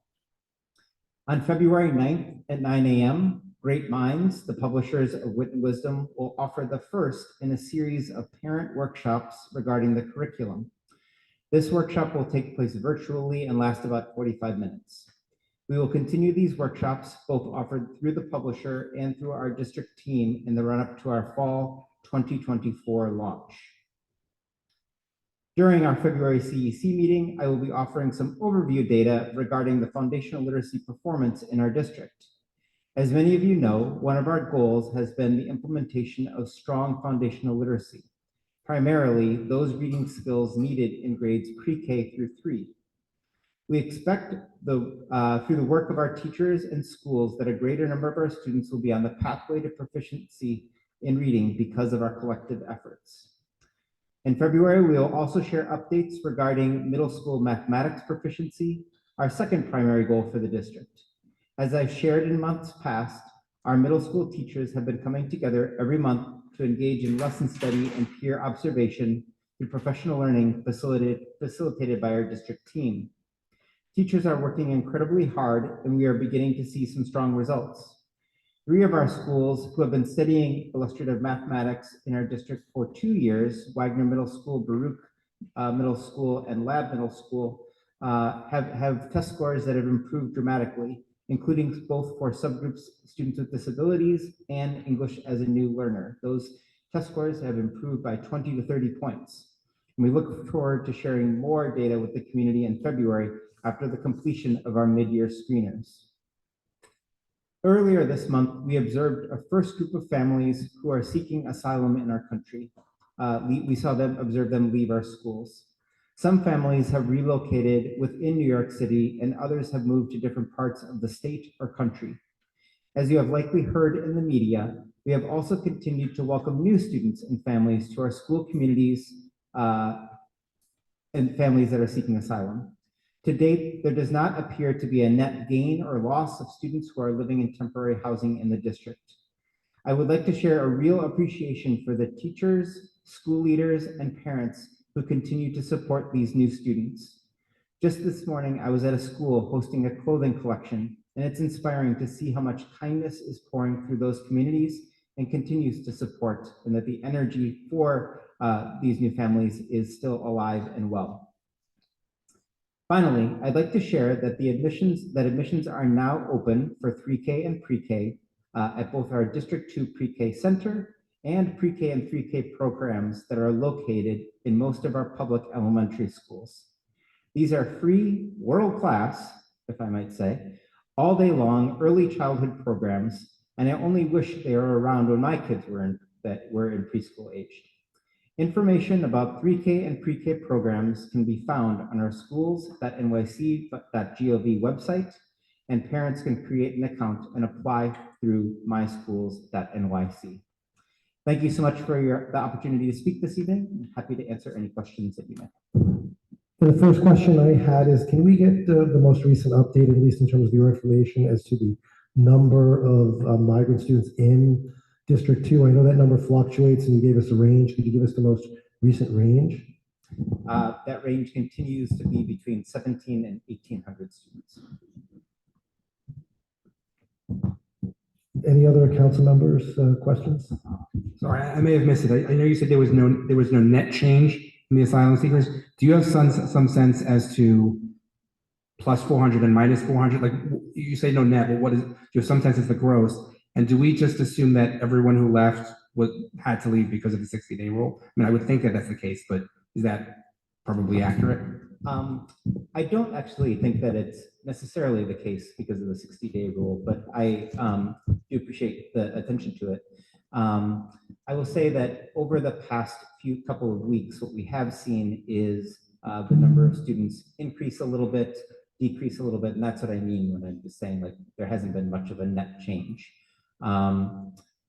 I get a lot of information, and we get a lot of information from our schools, from our elementary schools, and we're reaching out to them regularly to find out how things are going there. And we may hear that in 1 week, a school has lost 34 students, but then they've also gained 30 new students to the school. And so there continues to be an ongoing unenrollment, and families are going to all different kinds of places. Some families are remaining in New York City, moving to a different part of the city. Some families are moving to different locations in the state, and others to different parts of the country.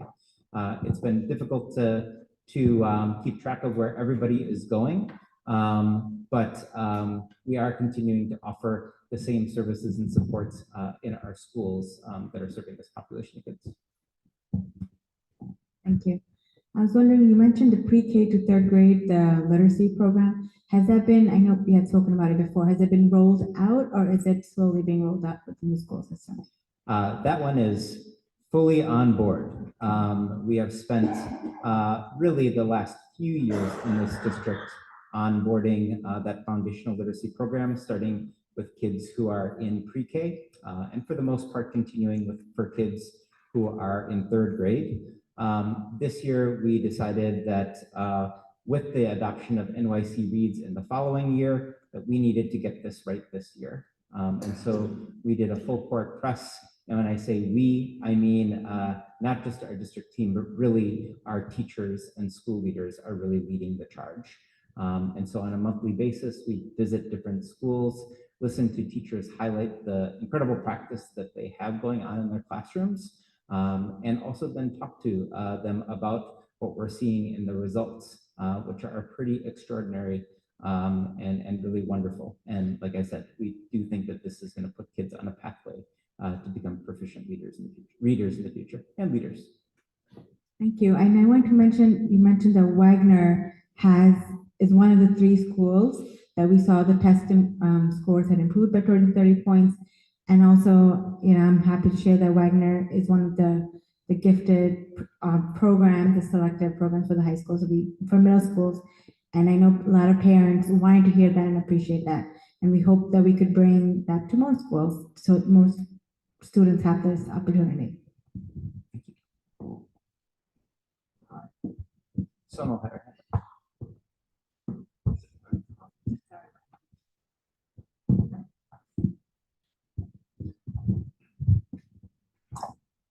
Hi, I just want to follow up somewhat on something that we had discussed last month, and I've spoken to a number of parents in our district, and it seems that there is still an increasing anti-Palestinian hate and Islamophobia across our district, and focused in certain neighborhoods and in certain schools. But I'm curious to hear from you and your team and what you're doing to support the teachers that are being attacked, the students, the families, and other than, I think last month, we spoke about, healing circles and social emotional learning in the schools and other things, but is there anything that the DOE is looking at and is communicating to families so that they feel safe going into their schools, so that they're not bombarded on a daily basis? We have teachers getting death threats at schools still.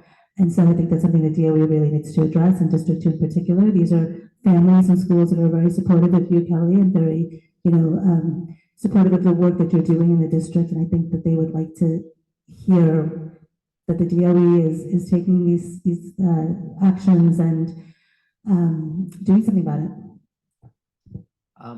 So I can't comment on any specific case or any specific individual. What I can say is that we have had parents, teachers reach out to us as a district team. We always respond to families whenever there are concerns that are raised. Either one of us has a one-on-one conversation or a team conversation with the family, or other members of our district team responds to them. One of the things that I am most proud of in this district is that no email or outreach ever goes ignored. And so we work directly with families or teachers until there is a resolution to a problem that is raised. And we will continue to do that. So just this morning, there was a call that we received, an email that we received, and we are following up with families. So I will say that we feel confident, not just in how it is that we're responding to issues of hate that may occur in our schools, but we feel confident in the resources and supports that are either available in schools or that we are able to pull into schools to help to support individuals, families, and students.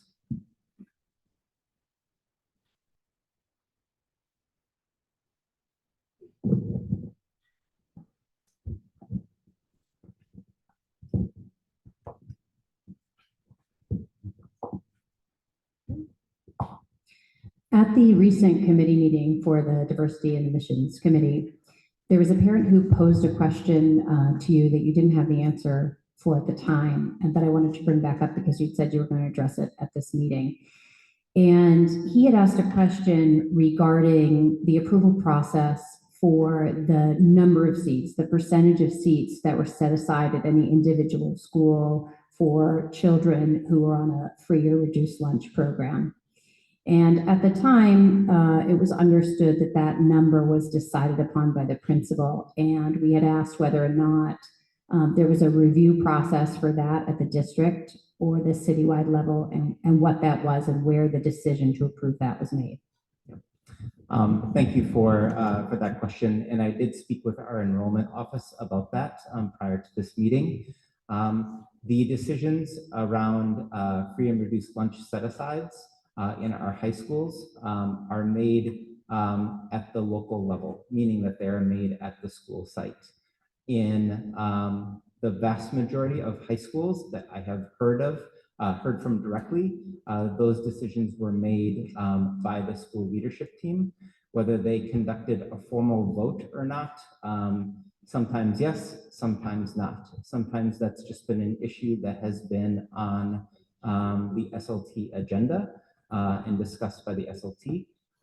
But that was not a decision that was made system-wide by either the enrollment office or the chancellor, current or former, that those decisions are local to the schools that have decided to create, set aside enrollment for students who receive free or reduced lunch. And as a follow-up, are those required to be approved by your office?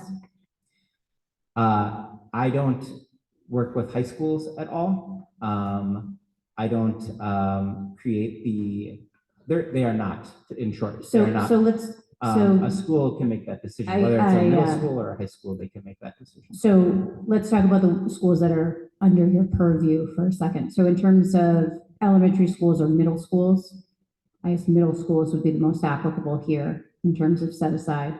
Did those decisions get made by the individual principals, and then do those decisions get brought to you, or are they just tacitly approved? So the decisions those issues are discussed at the middle school level. I don't have authority over whether or not I will agree to a set aside or not. But I do ask that principal and SLT engage with me when they are considering a set aside.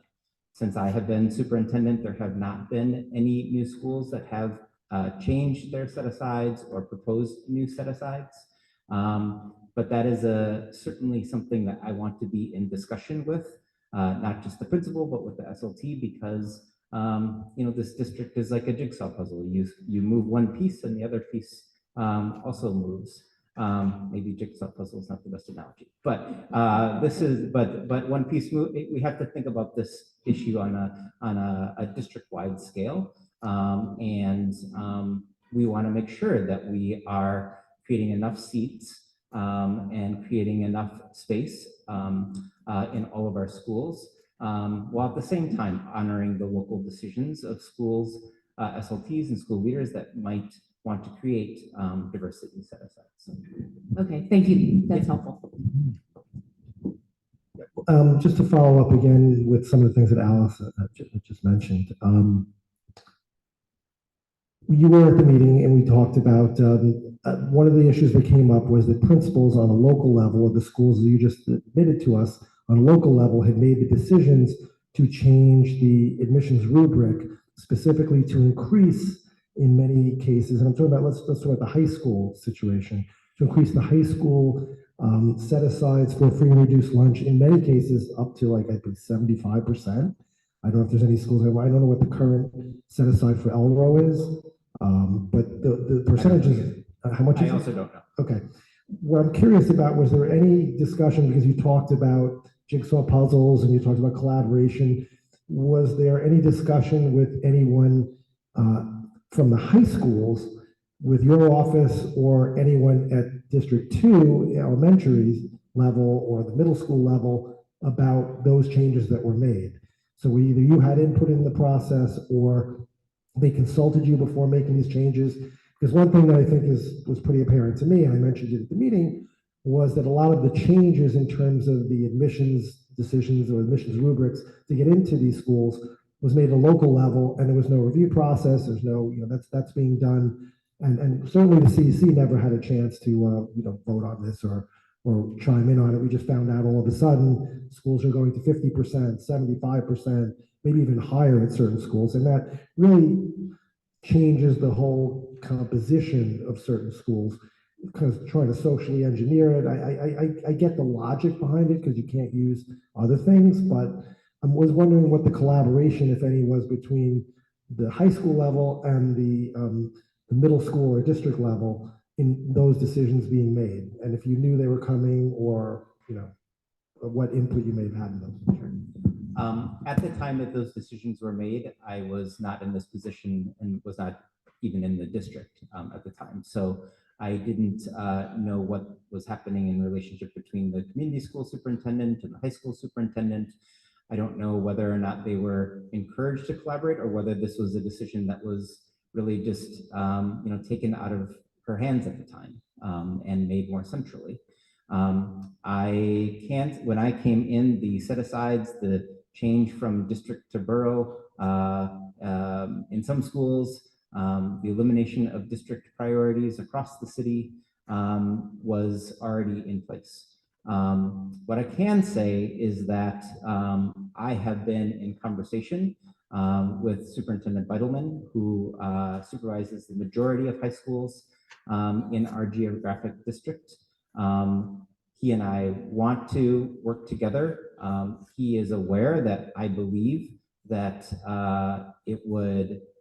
that as a representative of District 2 families, that I would like to see opportunities for more District 2 or Manhattan priority seats for our students and families. And I think that one of the things that came out during the A&D committee meeting, which I didn't get to participate in, but listened throughout it, was that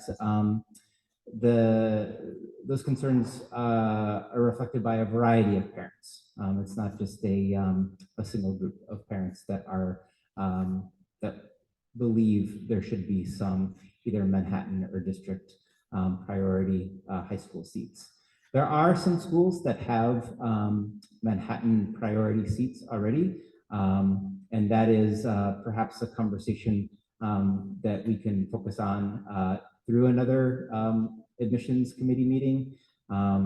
Happy to do that and can let you know that I'm continuing to discuss this issue and want to help support our families. Well, can I get you to commit to work with this council to tweak? It depends on who. Well, to work with this council as a council, yes. majority of this council, to tweak those set-asides, because I think you mentioned the word continuity, and it would be nice if middle school parents in this district knew that they weren't automatically, just based on their incomes, were precluded from attending 3/4, if not the majority of the schools in this district, just based on their income.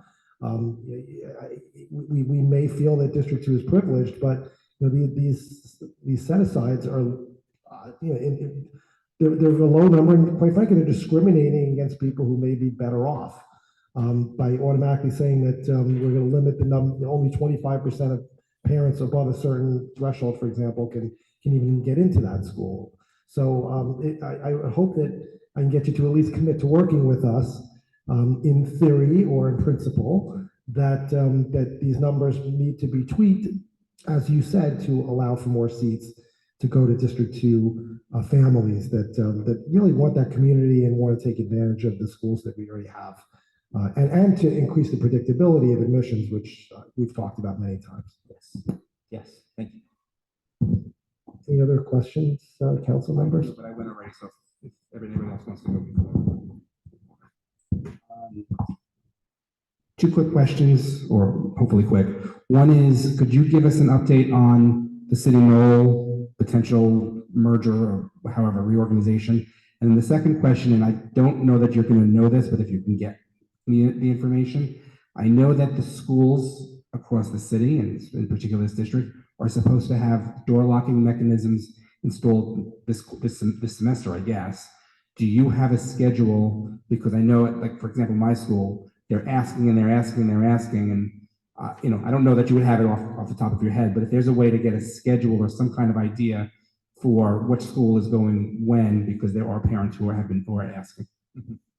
Thank you. Yep, for sure. In regard to the City Knoll merger with Facing History, we are still in the process of meeting with the different families and school communities there. We have an upcoming meeting with the PS 111 SLT next week, just to talk about what the implications are, let them know if they have any questions in regard to this, because City Knoll has been merged, City Knoll has been cited in the PS 111 building, and under this proposed merger with Facing History, they would no longer be. So it is important, I think, to talk with them a little bit about what the issues, the implications of that might be on their school. We also have a joint meeting coming up between the City Knoll SLT and the Facing History SLT.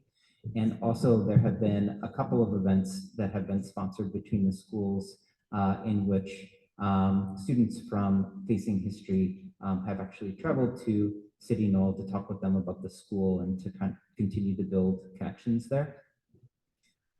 In regard to the door lock, Sorry, just on that comment, I would hope that you would involve, and I think it's Councilmember Healy's school, the City Knoll, yours, that he's involved because just he might have some interesting, ideas with what's around it. Yes, we did communicate. Okay, great.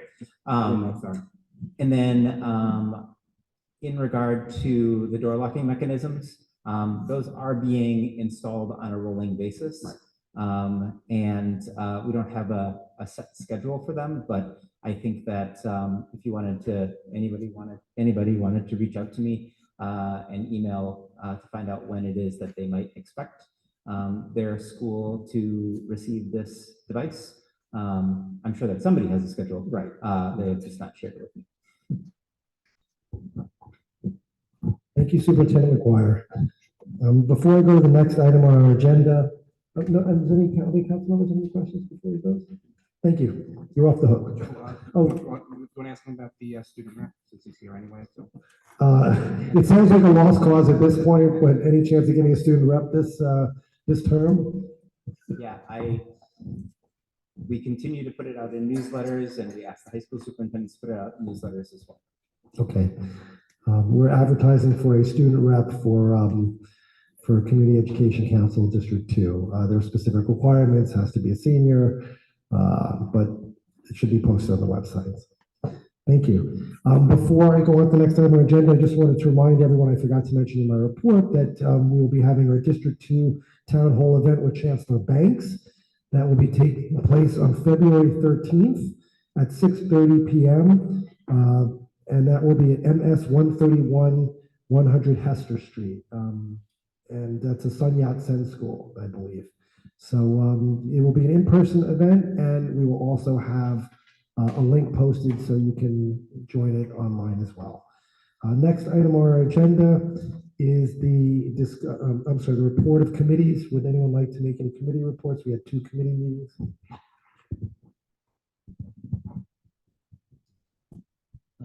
Thank you. I'd like to report on the meeting of the Students with Disabilities Committee.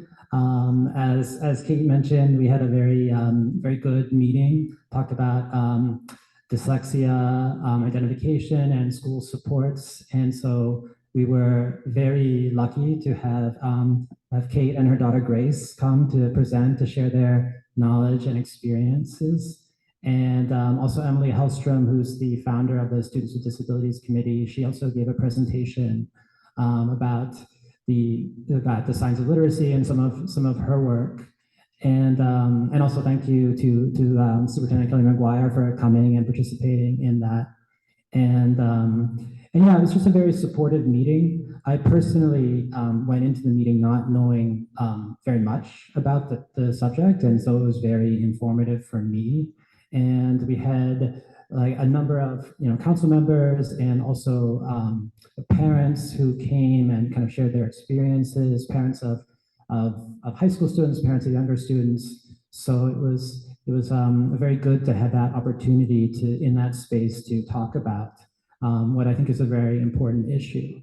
And I also want to thank, and if you didn't see if you weren't able to attend the meeting, the recording is up on our YouTube channel. And so I want to thank Victor for facilitating behind the scenes. You didn't see his face on the Zoom, but he was there. So thank you to him for that. And we are going to try to have more meetings of the Students with Disabilities Committee and try to have a range of topics and hopefully make a space, a relatively informal space, a relatively small group, so we can kind of just talk freely and discuss what's on our minds, because I think it's important, particularly for students of for families of students with IEPs to be able to talk about that experience and what they go through with schools to try to sort of identify the things that we struggle with, like for example, just getting a school to sort of put dyslexia on your IEP can often be a very can be a challenge, can be a real struggle. And so just being able to share those experiences was really helpful. So thank you to everyone.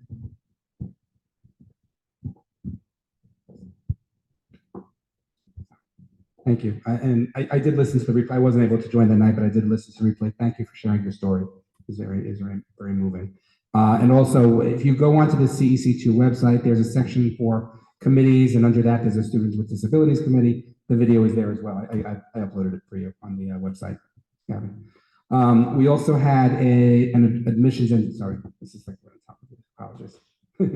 We had an admissions and diversity committee that same week, earlier in the week. We had at one point, I think 130 people on, very well attended.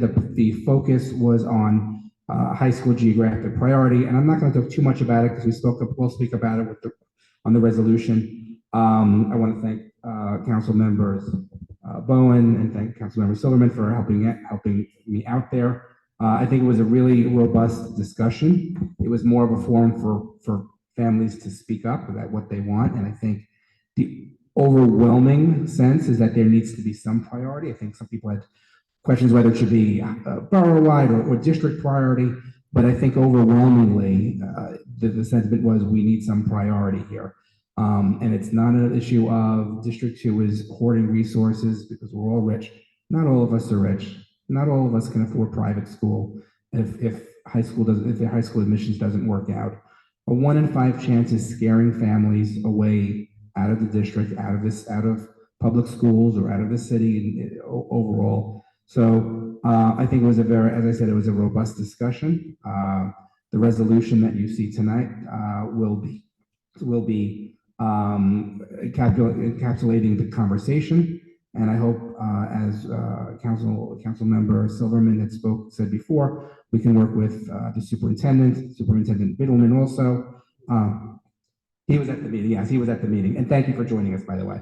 And Superintendent Biddleman, and work closely to find some relief for our families. I think we just don't want our kids to be forced to have 3-hour or more round trips. It's just, as I said before, it's not healthy. It's just not a good experience.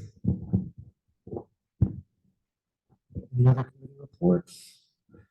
The next item on our agenda is the discussion of resolutions. We'll do this in order. Resolution number 238, resolution to oppose mayoral control of the New York City Department of Education. Would the sponsors, I guess, want to talk first on that?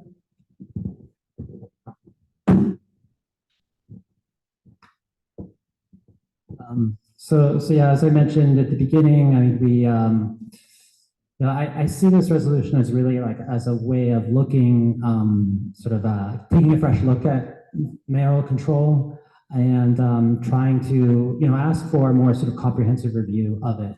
And what form that takes, could be, I think is up for debate. And that's why I said at the beginning, I don't think that this resolution is and the other one are mutually exclusive. I think that we could still take a closer look at this, and so people who support the other resolution might want to support this one as well, because it is talking about how do we look at this with sort of fresh eyes and try to come to this new. And nobody wants to go back to the sort of 1970s system. But I think we're in a different place now, and we are in, we have different capabilities and different city altogether, and we can, look at this issue and try to find some ways where we can have some more direct participation of the public. And I mean, not just parents either, because I think students are also, as we've seen, we've had a student representative on this panel. We don't have one right now, but students are stakeholders. And all community members are stakeholders, because we all benefit from public schools, whether we are students or parents or not. We benefit from having an educated populace. We benefit from just having citizens who can participate in their government and their society. So I think that's, for those reasons, that's why I put forth this resolution, why I support it.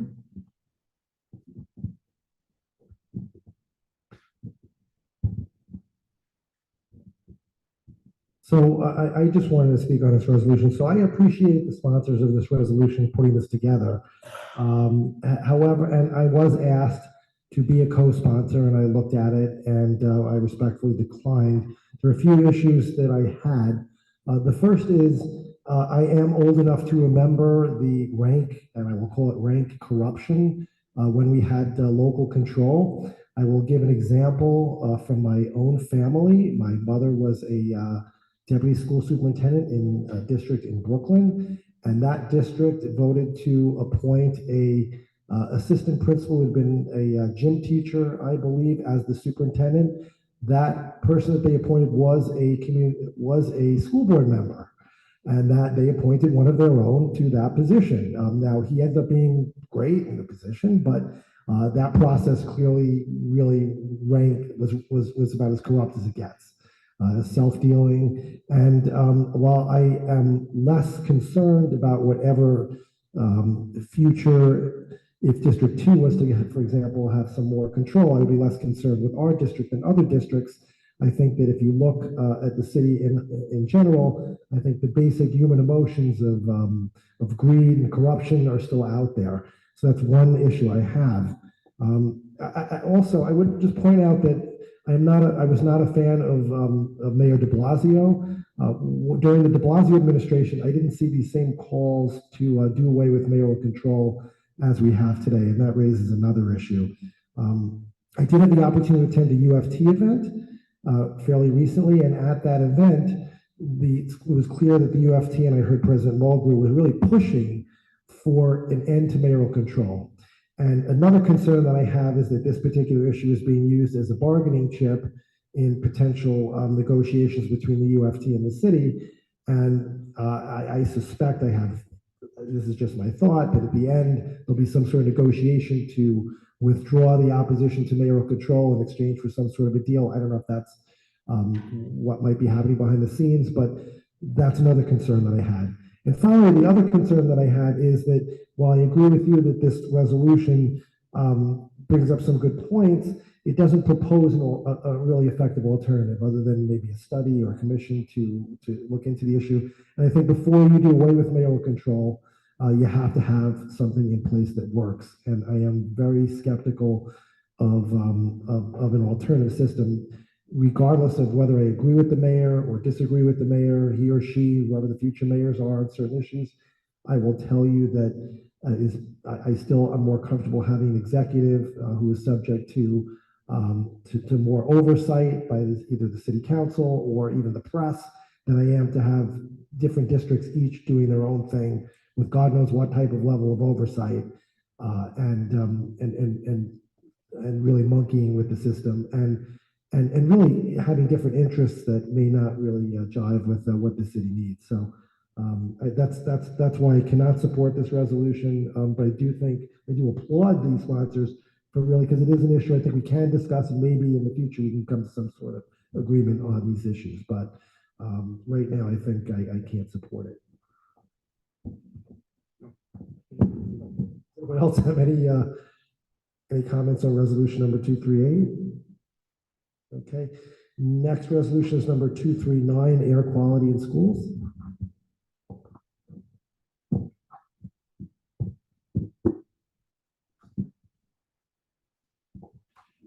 Great. I'm not going to get too far into this one because there's a lot of data already in there, and we've talked about it a little bit already. I think it's important to point out that the average public school building is approximately 60 years old. I work in a former public school, and it's actually a historic site, and it's full of mold, and we're all coughing all the time. We know that the air quality is getting worse nationwide, New York City as well. I think the pandemic really taught us, not that we didn't already know that it's important to breathe and these things. I think that also the bill having the dashboard is really great, so people can actually know and think. Well, sort of thought about that, especially when you could visibly see the wildfire smoke. Like, what are we sending our kids into? what's happening. Is their school okay? Is it not okay? I'd like to thank some of the co-sponsors with the editing to really put into this resolution, talking about that you can't just say, hey, we support this bill, but we want changes when they show that the air quality is not up to par, that they need remediation done in each school. And yeah, so it's really just supporting the bill, but also saying you can't just say we're going to monitor, you have to monitor and make changes so that the air quality continues to improve and to get worse. That's about it. Any sorry, I can handle this.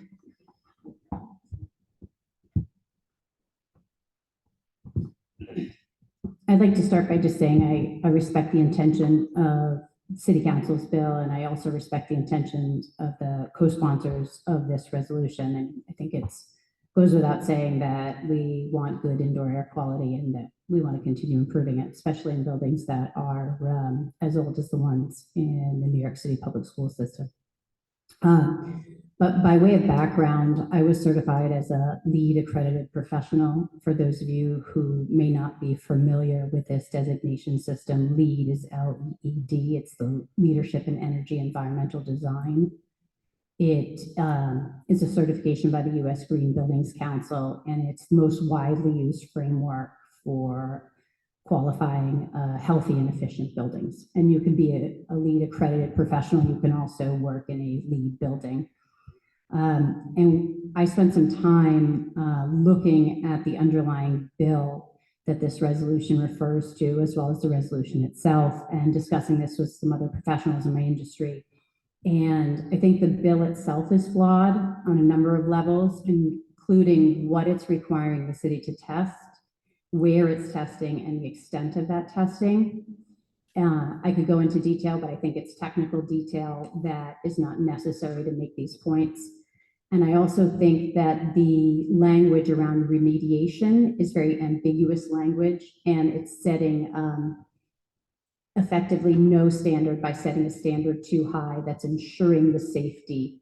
To ensure the safety is not a standard for remediation. And it's not taking into account the possibility or the practicability of making these changes in the building stock that we have. I think these are very aspirational goals. I think we should think about including them in new building construction and major renovation projects, but because of the flaws in the resolution and the underlying bill, I'm a no on this resolution. Thank you. Any other members? Okay, the next resolution for discussion is resolution number 240, resolution in support of mayoral control of the New York City school system and recommendations for enhancements of school government. Thank you. I appreciate people have frustration with mayoral control. The question of, and there is a question of accountability. To me, there is accountability. David Dinkins, Ed Koch, Abe Beam, what do they all have in common? Anybody know city history? They were all mayors who were voted out. Abe Beam was voted out. Ed Koch voted out. David Dinkins voted out. People weren't happy with them. They got voted out. Even Mike Bloomberg in his last term almost got voted out by Bill versus Bill Thompson. So there is accountability. If you're not happy, you vote them out.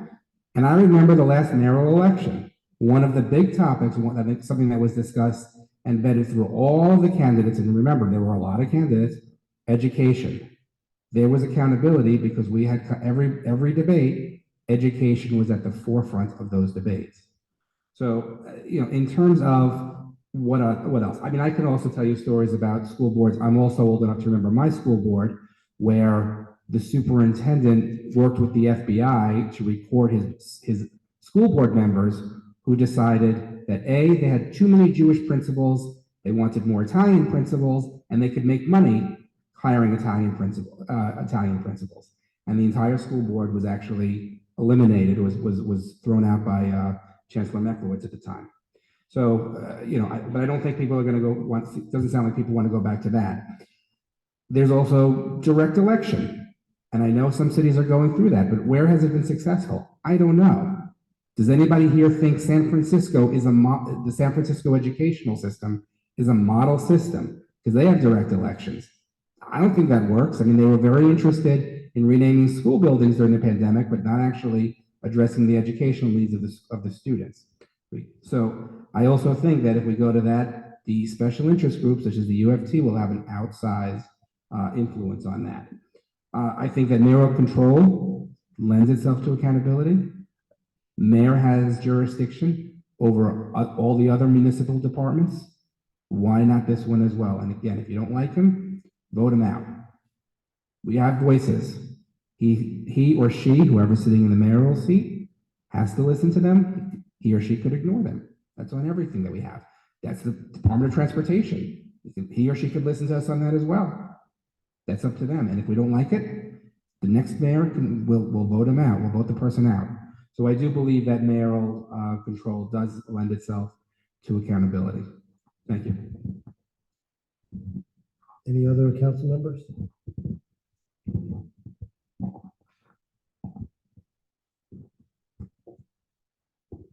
I just want to add for the historical record, I think Michael Bloomberg spent quite a bit of his own, substantial wealth to secure that third term, despite what, the people had said about wanting, the mayor to have 2 terms. So that's just one thing I'll mention.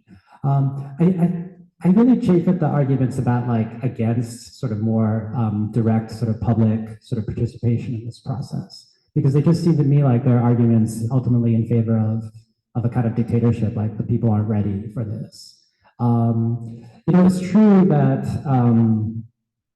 there are problems in any system, but I want to point out in New York State, the only municipalities that don't have a directly elected school board are New York City and Yonkers. So every other city in the state, has one. And yeah, places like, Los Angeles and Chicago and other cities have gone to this kind of system. And I think it does make a lot of sense. And, I think some of the things in this resolution really kind of lose the forest for the trees. I mean, we're specifying, you're specifying the resolution, exactly how many, sort of PEP members we'll have and things like that. And I guess, sure, I understand that. I want to point out that actually frequently the PEP meetings lately actually end earlier than our meetings. So they are actually relatively efficient despite having, 23 members. And going to, a smaller number, I don't think really makes much of a difference, particularly when this resolution is still calling for the majority of them to be mayoral appointees. And what we've seen is that the mayoral appointees vote as a block. They rubber stamp things with very little discussion. I also want to point out some of the things, I agree that maybe the high school students need more representation, but I don't think the way you do that is by having CCHS sort of participate in this process. Because I would argue that CCHS, the Citywide Council on High Schools, is not very representative of the New York City public school community. For example, in the Bronx, did you know that of the votes cast for CCHS representative in the Bronx, half of them were cast from a single high school in the Bronx? And that high school, I mean, unfortunately, I mean, in a borough where 88% of the students are Black and Hispanic, that particular high school is about 12% Black and Hispanic. And I think we see a similar thing in a lot of the other schools represented on the Citywide Council on High Schools, that they're not really reflective of our city. And I think if we had an election where we had, one precinct in the borough of the Bronx, casting more than half of the votes for, say, Bronx Borough President, and we had numbers of precincts with no votes cast, the federal civil rights office would come and take a look at that. And I think that's kind of what we face here. And I mean, this resolution is also calling to eliminate some of the borough president appointees to the council, to the PEP. And I want to say, who's more representative of the people? A CEC elected representative? I mean, look, none of us on this panel received more than like a few hundred votes. I mean, the Manhattan Borough President received 223,000 votes in his last election. So is his appointee sort of more representative of what the people want, or is the appointee of, like, you know, us more representative? And I would say that unless, like, our elections, our CEC elections are a little bit more representative, then, you know, that process isn't really going to change. So I think by sort of putting in all these extra sort of steps, we're actually not really increasing representation, and we are sort of missing the forest for the trees. And so that's why I won't be able to support this particular resolution.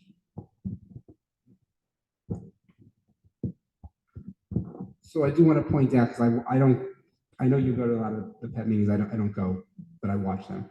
And yes, they've been ending earlier, but that's a testament to Chair Faulkner, who limits the time that people speak. There are many PEP members, Councilmember Shepherd, Councilmember Salas Ramirez, who have complained that they do not get enough time to speak at these meetings. And true, I mean, he cuts them off after, I think it's 2 minutes, I think, or something like that.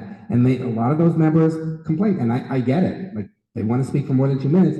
You can't do that when you have 23 members. So, saying that the PET meetings end early, I don't know that they're early for a good reason. It sounds more like just efficiency, but people are frustrated with the fact that they're ending early.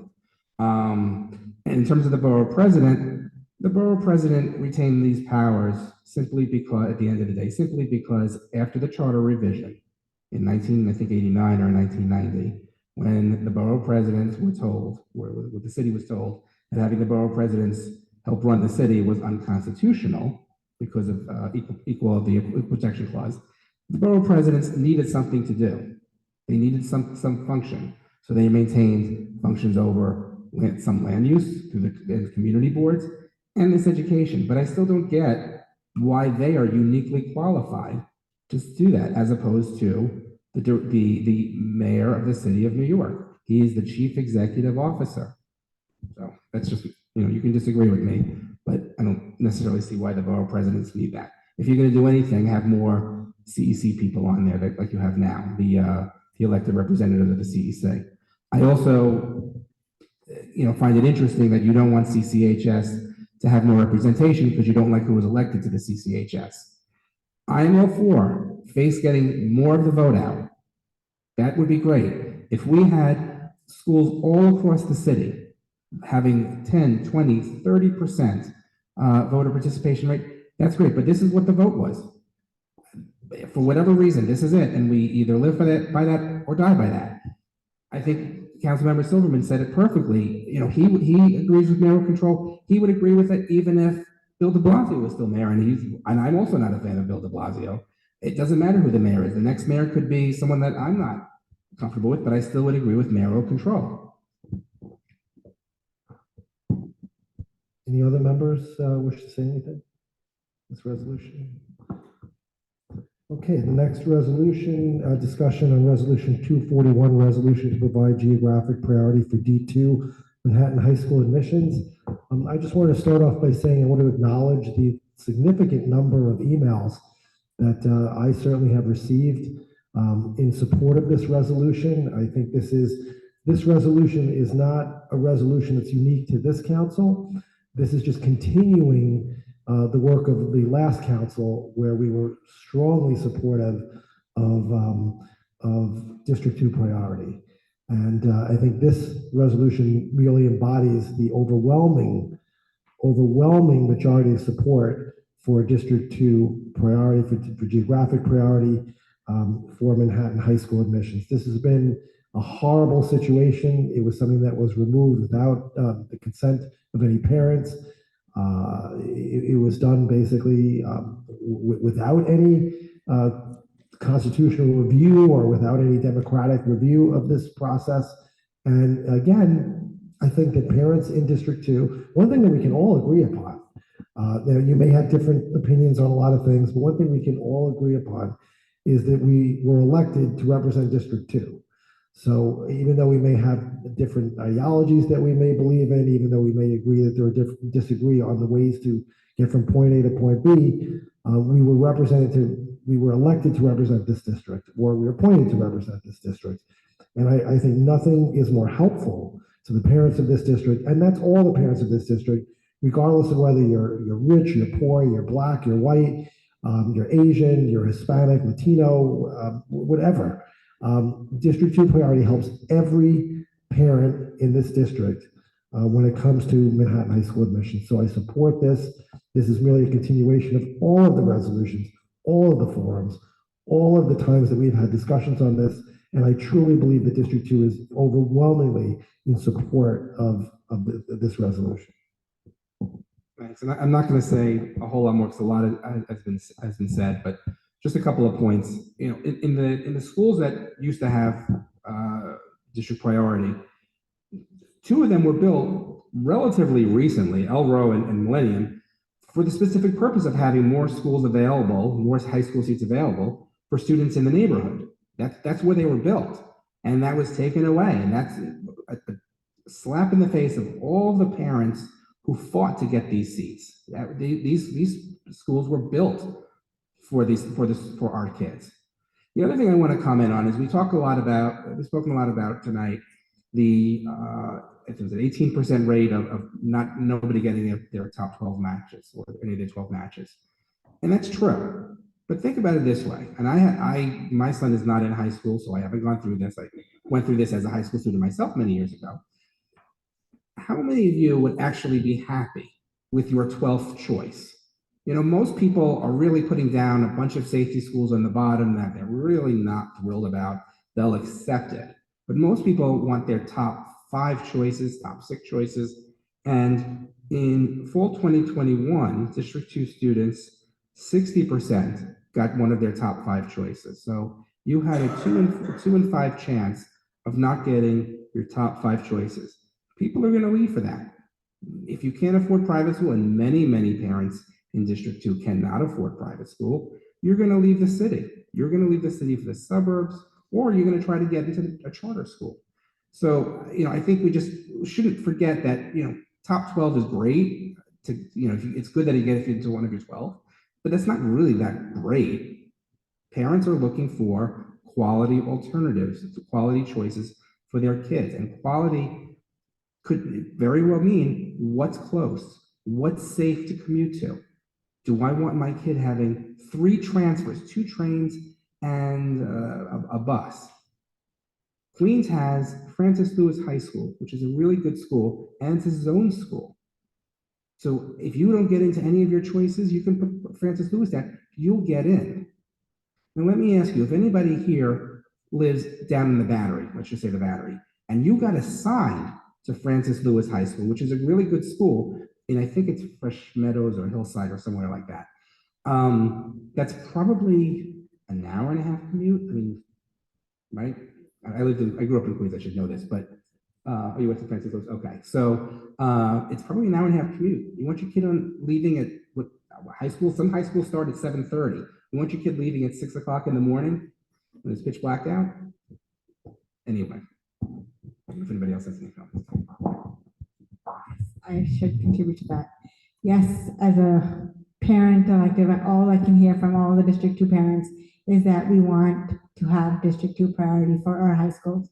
So my child is in high school and does travel an hour and a half and does leave at 6:50 in the morning to go to high school. And for that, I mean, I think it would be very helpful to have district priority. That is what, if we want we want families to stay within the district, we should offer district priority. Thank you.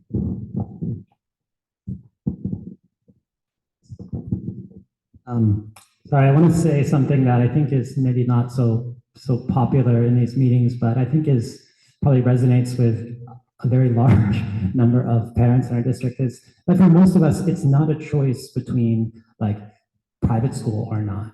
And you know, I mean, public school is the thing for me, for my family, and I think for most of us in this city.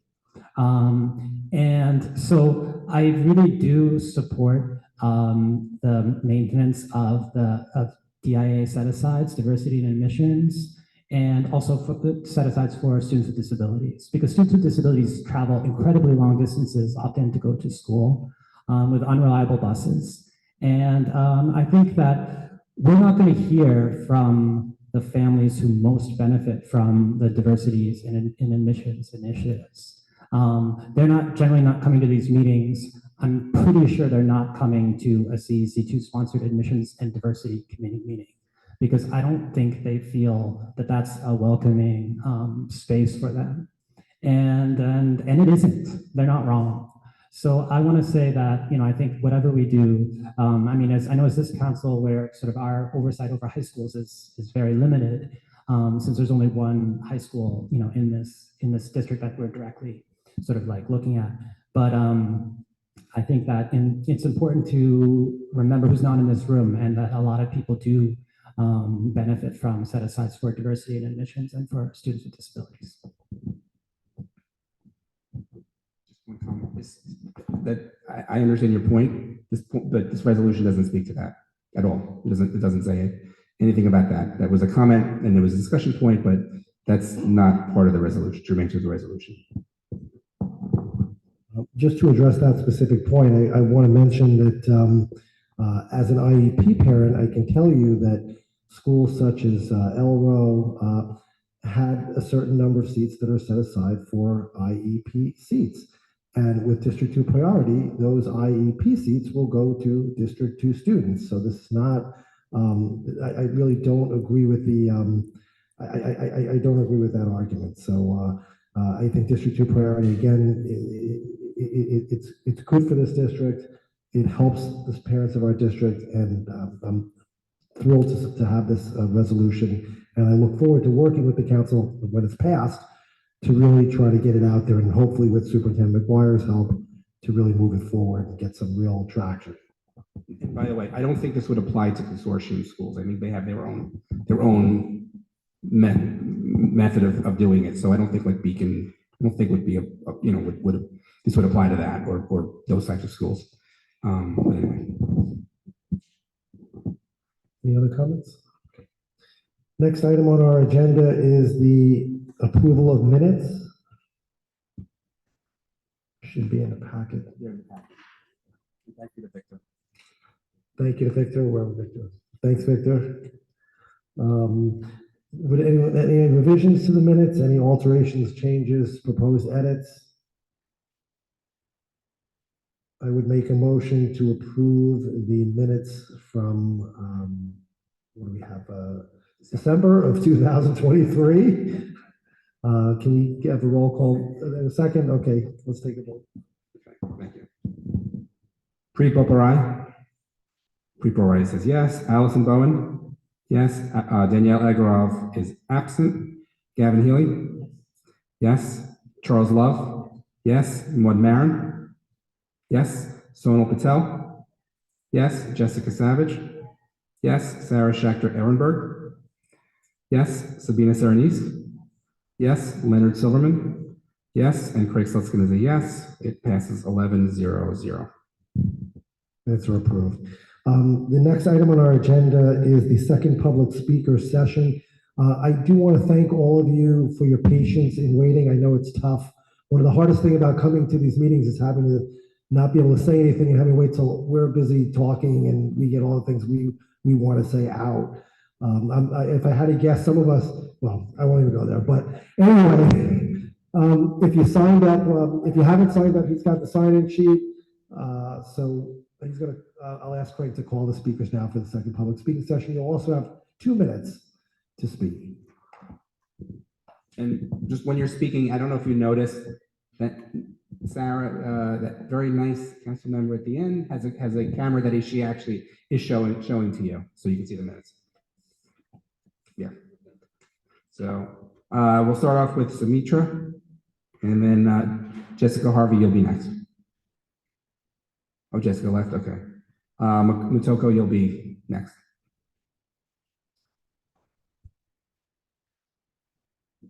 Thank you for the opportunity. Yeah, totally support resolution 241. I think it makes common sense. The kids don't need to commute for 1.5 hours. It's absurd. So yeah, totally support that. just with Superintendent Kelly McGuire, two questions came up to my mind. As you mentioned that the immigrant students are coming in and going out continuously, how are we looking at the vaccinations for those kids? There's like a lot of flu going around the schools right now.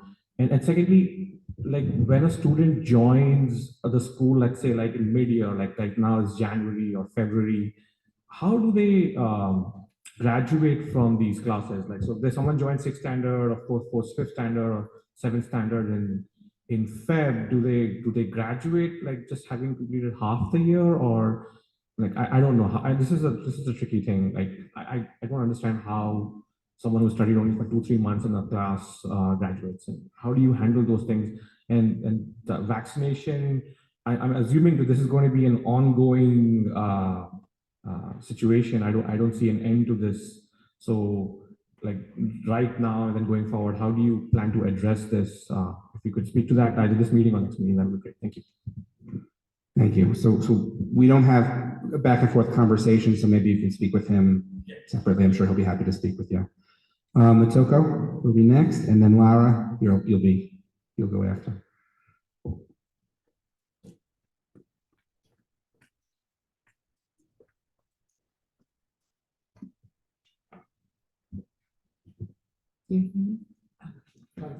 Okay.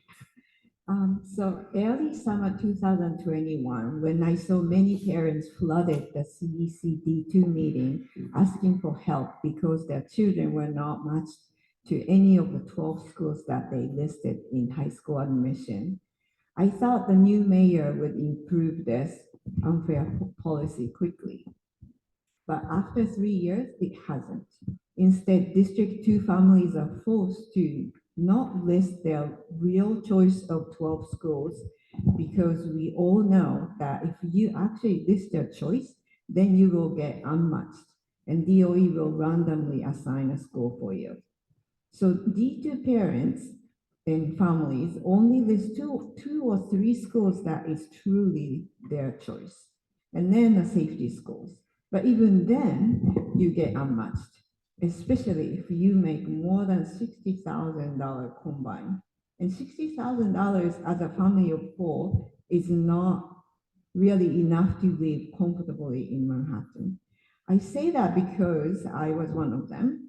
I know plenty of parents who live in public housing, but makes a little over 60,000 combined as a family. I know some who lives in a studio so they can live in District 2. I live in a 1-bedroom apartment because I wanted to, with family of 4, because I wanted to live in District 2 that used to provide really good education through high school. I support Resolution 241. Thank you. Thank you. The next speaker is going to be Lara, and then Sital, it will be the next. And the lady in the purple, I think I can't tell color, sorry. Did you want to sign up? Okay, I'll put you at the end. I'll put you at the end. Yeah. Hi again. So you heard most of my story, and I think my comments were longer than 2 minutes, so I'm gonna pick up where I left off and talk a little bit more in detail about what I alluded to at the end. I mentioned how I grew up and that I left Georgia to go to college and come to New York City and start a family, seemingly safe in the idea that my children would live in a place where the ideals of equity and inclusion would permeate their experiences in the city at large and in their public schools. And that complacency, that sense of safety in that idea, is the very thing that has brought me here today. It is my complacency, and all of our complacency in this blue city, that there is no place for hate, no place for segregation and policies that bar Black and brown children, who make up the large majority of children in this city, bar them from the same educational opportunities that many other children enjoy. The idea that power would never be granted to parents who seek to hoard public resources for their own children, and who in turn would turn to groups that promote things like book banning, that fight against culturally representative curriculum, that quote Adolf Hitler in communications, that target transgender children, groups that fight to eliminate all discussions of sexuality in schools, and really just dismantle our public schools altogether. all of course encoded in the idea of parental choice. But that is precisely where we are today. As parents allied with these ways of thinking increasingly serve on our CECs, on the D2 CEC, it is incumbent on the rest of us to shake off that can't happen here complacency, to unilaterally and loudly condemn the hateful remarks and participation of District 2 CEC members in the event happening tomorrow, hosted by a national organization espousing these vile and regressive ideas, and to call on their resignation or removal from this council, which is meant to represent all of the children of District 2, not just those that are white, cisgendered, neurotypical, and attending LRO. Thank you. The next speaker is Satal, and then Sabrina. You don't want to speak? Okay. Sabrina, and then Adriana.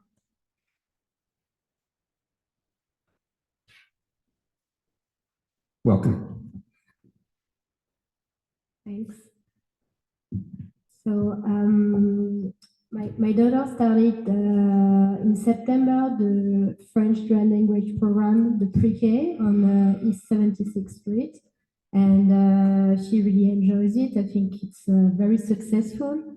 The teacher are amazing, and we see the kids. I think there's a great diversity, and it's amazing. That being said, the deadline for kindergarten application is in 2 days, and it's very unfortunate. There's no choice in District 2 for French dual language program for kindergarten through 5th grade. And I think that's very unfortunate when we compare with other districts, District 3, or comparable districts where we have many more dual language programs. So I really would like to escalate and say that it's very important for the local community. There's a lot of French speakers who would like to really keep having the kids talking to the family, and that's something we notice in also in the daycares where my youngest daughter goes, and so that's really to. I think I was there last month, and I would like to further emphasize that that would be really great to be considered. Thank you. Thank you for coming. And then the last speaker is going to be Adriana.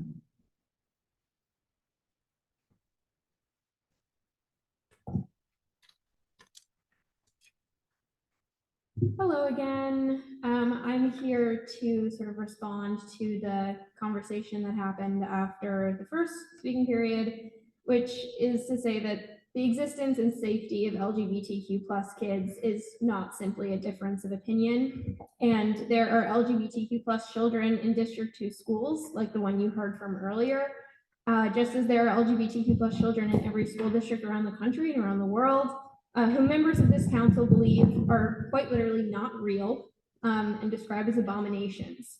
In fact, CEC member Charles Love did the crazy hand sign while a fellow CEC member was reading that speech by a District 2 7th grade student. So I just feel like the blatant disrespect for even their own constituents is incredibly clear. And I understand that this council is not responsible for every statement made by its members, but these members are responsible for their statements. And as individuals of this council, they are subject to DOE policy. And as someone who is a part of a student government in high school, I can tell you without a doubt, if a student or teacher at my school had said anything like the comments that these CEC members have made, there would have been immediately an investigation undertaken at my school, because that is what DOE policy calls for. So last night, CEC3 put out a statement that denounced Moms for Liberty, which is the hate group that a lot of people's statements have been focusing on. And since you say that this CEC stands by the statements that it puts out, I'm calling on you to put out a similar statement. Thank you. And that concludes the second public speaker session. Thank you, and thank you for all the people who stayed to the end of the second public speaking session. Thank you for speaking tonight. Next item on the agenda is the vote on resolutions. I'm now going to make a motion. I would make a motion to approve resolution number 238, entitled Resolution to Oppose Mayoral Control of the New York City Department of Education. Does anyone want to second that? Gavin, second it, please. It's your resolution. Okay. Let's take a vote. Pri Bopperai? No. Allison Bowen? No. Daniela Egorov is absent. Gavin Healy? Yes. Charles Love? Charles Love is no. Maud Marin? Maud Marin is no. Sonal Patel? Sonal Patel is yes. Jessica Savage? Jessica Savage is yes. Sarah Schechter Ehrenberg? Sarah Schechter Ehrenberg is yes. Sabina Serenise? Sabina Serenise is no. Leonard Silverman? Leonard Silverman is no. Craig Slutskin is a no. That means 4 yeses and 1, 2, 3, 4, 5, 6, 7 noes. It does not pass. I would like to make a motion to approve resolution number 239 entitled Addressing Air Quality in Schools. Will anyone second that? Okay.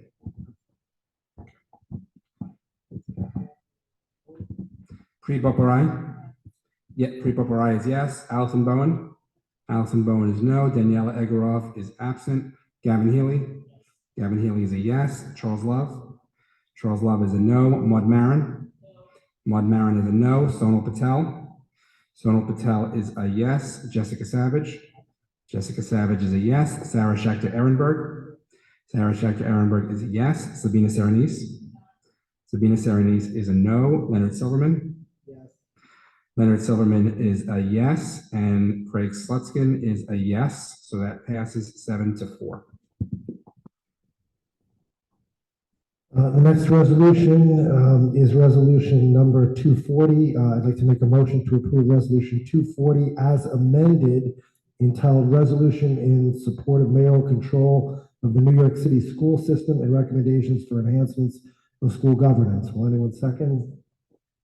I'd like to now call for a vote. Pri Bopperai? Pri Bopperai is a yes. Allison Bowen? Allison Bowen is a yes. Daniela Egorov is absent. Gavin Healy? Gavin Healy is a no. Charles Love? Charles Love is a yes. Maud Marin? Maud Marin is a yes. Sonal Patel? Sonal Patel is a no. Jessica Savage? Jessica Savage is a no. Sarah Schechter Ehrenberg? Sarah Schechter Ehrenberg is a no. Sabina Serenise? Sabina Serenise is a yes. Leonard Silverman? Leonard Silverman is a yes. Craig Slutskin is a yes. It passes 7-4. Next resolution is number 241. I'd like to make a motion to approve resolution number 241 entitled Resolution to Provide Geographic Priority for D2 Manhattan High School Admissions. Will anyone second that? Charles Love seconds. Now call for a motion. I have to call for votes. Pri Bopperai? Pri Bopperai is a yes. Allison Bowen?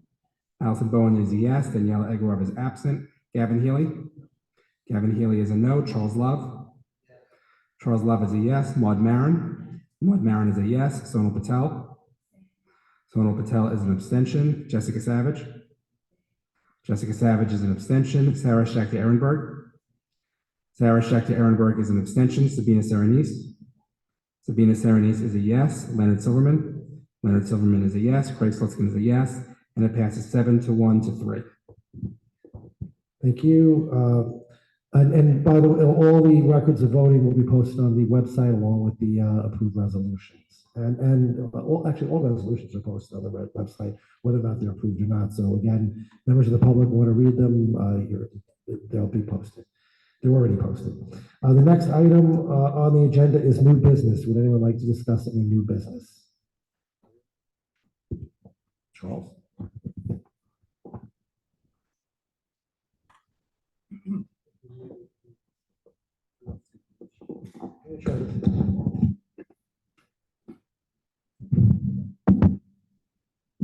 Hello.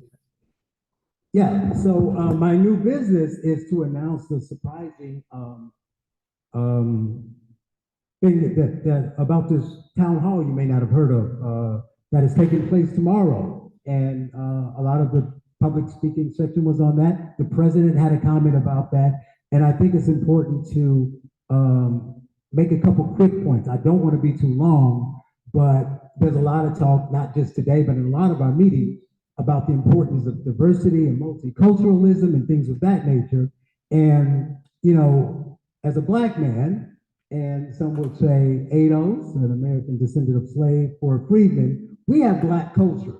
And part of our culture is when challenged, we speak up and defend ourselves. So I know last month, Maud and Daniela were attacked. Maud wasn't there. Daniela didn't speak up. I don't know if Maud has something to say this time or not, but I will. Because I'm not going to sit here and allow a bunch of white people to lecture me on race. It's asinine. Did you notice how they talked about the LGBT issues, but they whispered, most of them, when it came to CRT at diversity? Because they knew it was absurd to sit here and tell this Black man that he doesn't understand anything about race, and he, quote unquote, only cares about his other white people, because apparently I'm white. But to the LGBT issues, I don't speak for Maud or Daniela. They're adults that can defend themselves. But I like for someone to find me a quote. I'm willing to offer a bounty for you to find a quote of me disparaging someone who's gay or trans. It's asinine. You haven't heard me say anything because I haven't spoken, right? So that's an issue, one. Number two, the president, our illustrious president here, not wrong, made a statement about using the title and whether we should use our titles and things of that nature, and how it should be addressed and mentioned beforehand. So I'm not going to say anything about Moms for Liberty and throw them under the bus, because it's not like what they put on the flyer was a lie. If anyone here can say I'm not an elected official on CEC, do so. So it's not like they lied.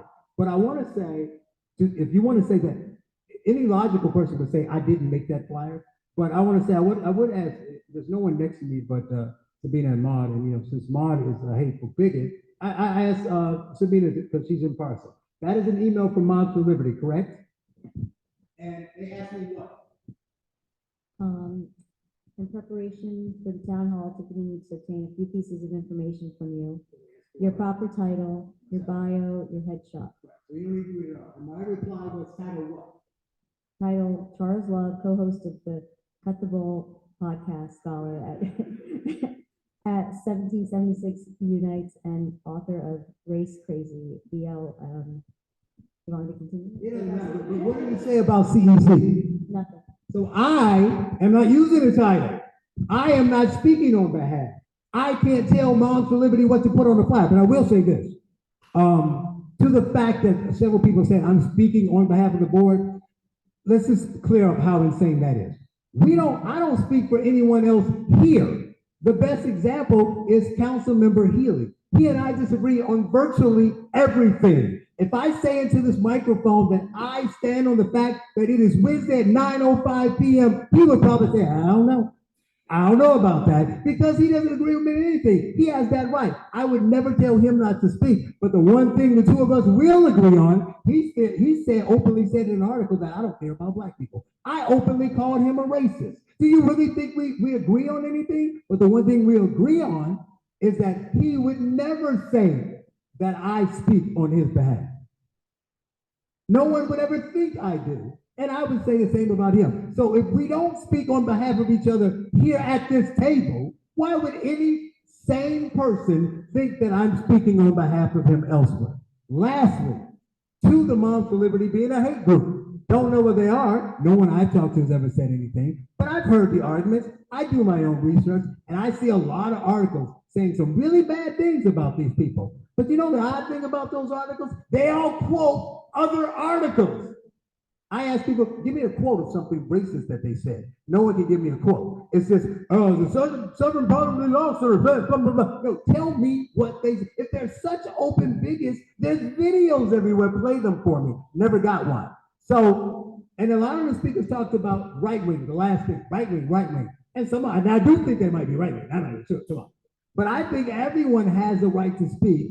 We need more speech rather than less. A lot of the people I see here come on a regular basis. Kudos to them. They should be able to come here and say what they need to say. The same thing there. The last time I checked, the bird had two wings, the left and the right wing. So why does the left wing get to speak and the right doesn't? Let them all speak. If they're wrong, go there and tell them they're wrong. But what you don't do is say, I get to speak, but you don't get to speak. That's completely insane. To say I'm not allowed to go there and speak, so I'm perpetuating hate, is that you don't even know what I'm going to say. Why don't you come there and listen instead of being a coward?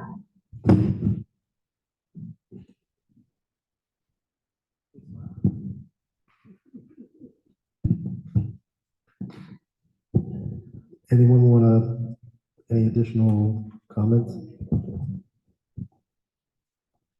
Well, we're in new business, so if you have new business, you can bring it up.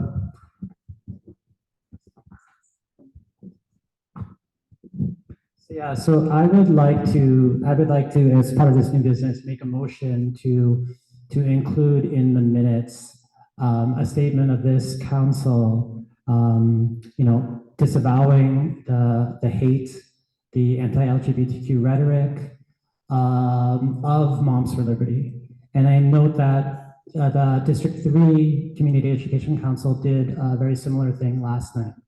And so I do have a statement that I would like to include in the minutes. And I would like this council to basically just put it forth on their website, on their Twitter, and just, say that we support the LGBT community and we don't stand with that group.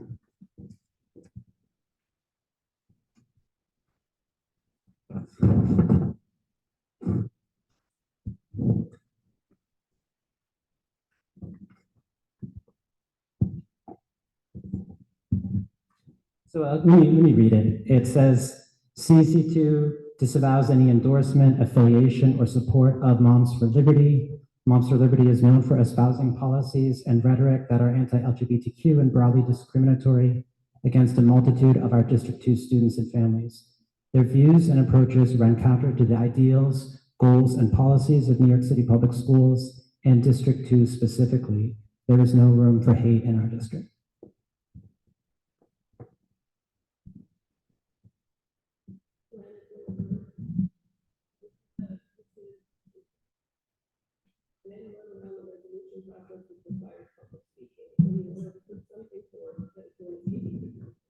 It's called a resolution, and the public speaking sessions are specifically defined in our bylaws require that the public gets notice about resolutions, which, as you eloquently said, Lynn, are what our council stands for. And there's a process that has to go through, which is notice, which requires notice, and requires public speaking sessions and a public vote after those public speaking sessions. It's a point of order, so it's procedural. I agree 100% with what you're saying. I don't know what happened in District 3. Quite frankly, I don't really care that much about what happened in District 3. What I really do care about is whether we're following proper procedures here. I do understand that you're making a motion, but again, you're basically asking the council to vote on something where there has not been public comment and to vote on something where there's been no prior notice given. So, and not in the form of something that's presented, either a prior letter that was presented, anything that was posted on the website, or anything that was brought up beforehand. So I think this would be improper to go ahead with a motion here.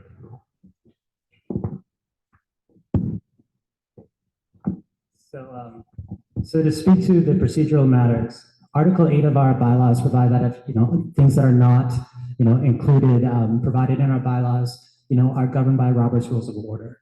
And Robert's Rules of Order 48.3 provides that a member of a body can make a motion to include a statement in the minutes.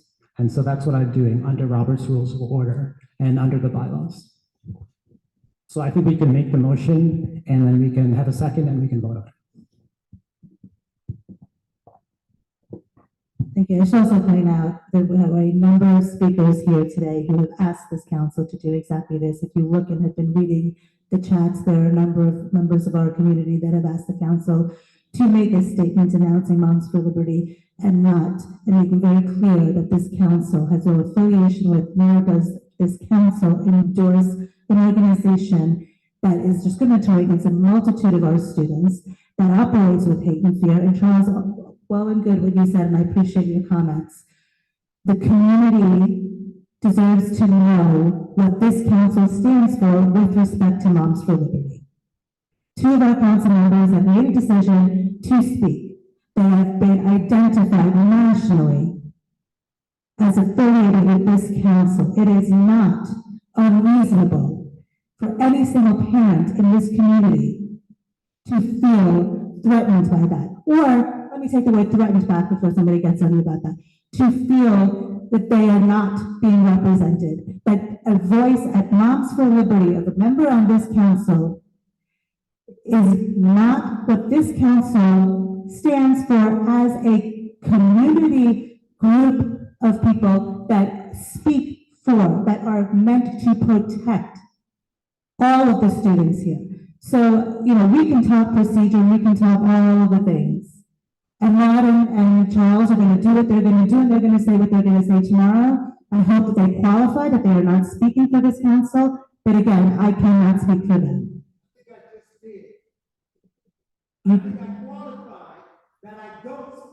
I hear you, Charles, and I hope you will do the same thing tomorrow. I don't plan to argue with you again.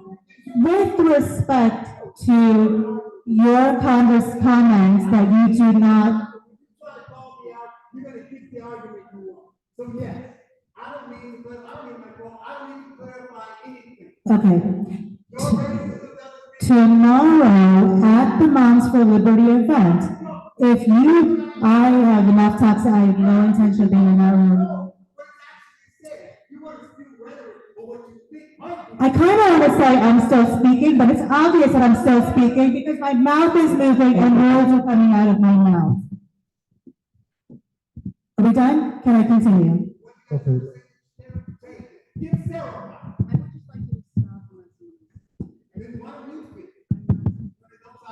Okay. So as I was saying, I think this community would like this council, whether it's individual or as a council, whether you do it by vote or resolution or by statement in the minutes on our website or on Twitter, I think it's important for the District 2 community to know where this council stands on Moms for Liberty. Plain and simple. Okay, there was a discussion, the words that were used before was seeing the forest for the trees. I think Gavin had mentioned that phrase. You talk about protecting the students. The procedures and policies and the bylaws are there to protect all of us and to make sure the proper procedures are followed, whether you agree with them or not. They're there to if you wanted to add wanted to make a motion or add a resolution, you should have done it before, and it should have been presented and beforehand. So I do not agree that this is the appropriate time to make this resolution. I understand what you're attempting to do. I get it, but it's not proper. It's not proper, and I don't think putting people in a position to vote on something that's not properly presented. There was no consultation. It wasn't previously presented for a public comment. And I agree. It's an end run around. If you want to make a resolution condemning Moms for Liberty or any other organization, please feel free to do so, and you can present it at the. You could have done it beforehand. You could have provided that resolution before this meeting. So I don't think it's fair. I don't know what happened in other districts. I'm not going to concern myself with that. And I don't think it's appropriate to vote on a motion when it's not proper. Yeah.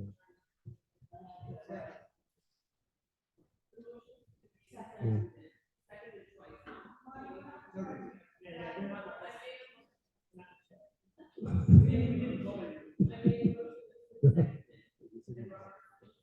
Okay.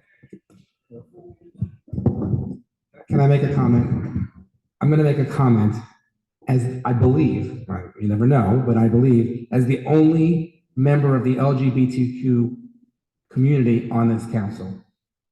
Okay, I believe that's the case. I don't know that, but I think I'm the only out man here. I don't know. I don't know. You never know. Okay. First of all, what you just passed out, what Councilman Haley was typed. It was printed. It was planned. He had every opportunity at the beginning of the meeting to at least hand this out to the council, and he did not. So this, whatever it is, was completely planned. I am insulted personally as a gay man, as a proud gay man, That's some end run around public input. Yes, a lot of people spoke out tonight, and a lot of people spoke out in the chat, but a lot of people spoke the opposite direction, and a lot of people did not have the opportunity to speak because they didn't know you were going to present this. You knew. You knew it because you printed this out. There is no printer on this dais. I am also going to say that as a Jew, I am personally insulted about the hypocrisy because I think it was 2 months ago, several members of this council refused to stand up to protect Jewish students. Those same people are now talking about protecting LGBT students, but they did not protect Jewish students. And they voted against or abstained, which is essentially a vote against the protection, a resolution protecting Jewish students. So I am personally insulted as a gay man, and please, nobody in this council should speak for the gay community, because you are not a member of the LGBTQ community. I am. Nobody speaks for me on gay issues and the way I feel about it. And I'm very insulted about the hypocrisy of showing all of this concern, but only when you feel like it, when it's convenient. Unless it's, of course, anti-Semitism, but I'm not going to get into that.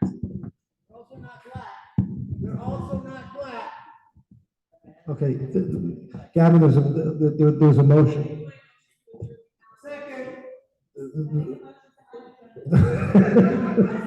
Okay, look, I get, as the chair, there's a motion, we're gonna vote on it. Motion to adjourn, all in favor? Aye, all opposed? Abstentions? All right, the motion passes. If you wish to bring something, please, present it properly. Next is our January 2024 working business meeting. Would anyone like to take a break? You want to go right into it? We don't have enough time. Okay, so let's go right into it. Roll call, Maud, before you leave. Okay, stay for the roll call, at least. Okay. Okay. Pre Bumper, aye. Allison Bowen. Daniela Egoroff. Oh, absent, sorry. Gavin Healy. Charles Love. Maud Barron. Sonal Patel. Jessica Savage. Sarah Schechter Ehrenberg. Sabina Serenise. Leonard Silverman. Craig Slutsman is here. We have a forum. We were all able to agree that we were here. So we're making some progress. Update, next item on the working business meeting, update process to appoint student appointee. We've already done that. No, he gave me the update already. He gave me the update. Treasurer's report. This is important. What are we doing? The treasurer. Oh, yes, so I printed, updated the budget that I'm going to distribute here. Maybe we can share copies because I printed out at home. Craig brought up a good point about changing for the Zoom, the website. Zoom is covered by the DOE now, but email, like constant contact, the cost. So we increased from 1,000, the budget allocated to technology, to 3,100, which there is a breakdown of individually what those costs would be. And we had to, unfortunately, take it out of member expenses to be able to allow for the technology software that is going to be used at our meetings. And everything else stays the same. Just to be clear, this is for Wix, and which is the website, Constant Contact, which is how we communicate, Yes. and our email addresses, which you guys know. Which makes sense. The only suggestion I would make on this, and I think that it is helpful to have business cards as members of the council. It is helpful to have business cards. We've had them in the past. It's good to hand out when you go to schools for people if you have to give them your information really quickly. And I really would like to see something allocated for business cards if we could do that. They were taken away during the pandemic. They last forever if you should, if you're gonna, I have a whole stack of them, but I would encourage there to be a line item for that. And if we can we'll work with Victor to make sure we can get those cards quickly so that we can have them for distribution. But it's a very helpful to have a business card, it really is.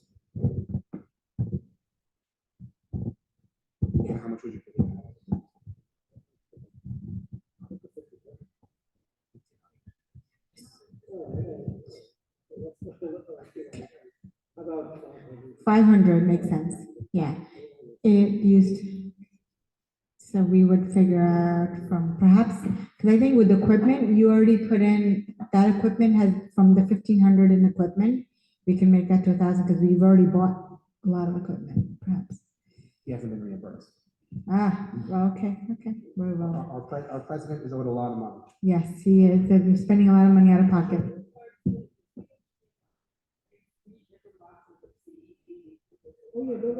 Yeah, that makes sense.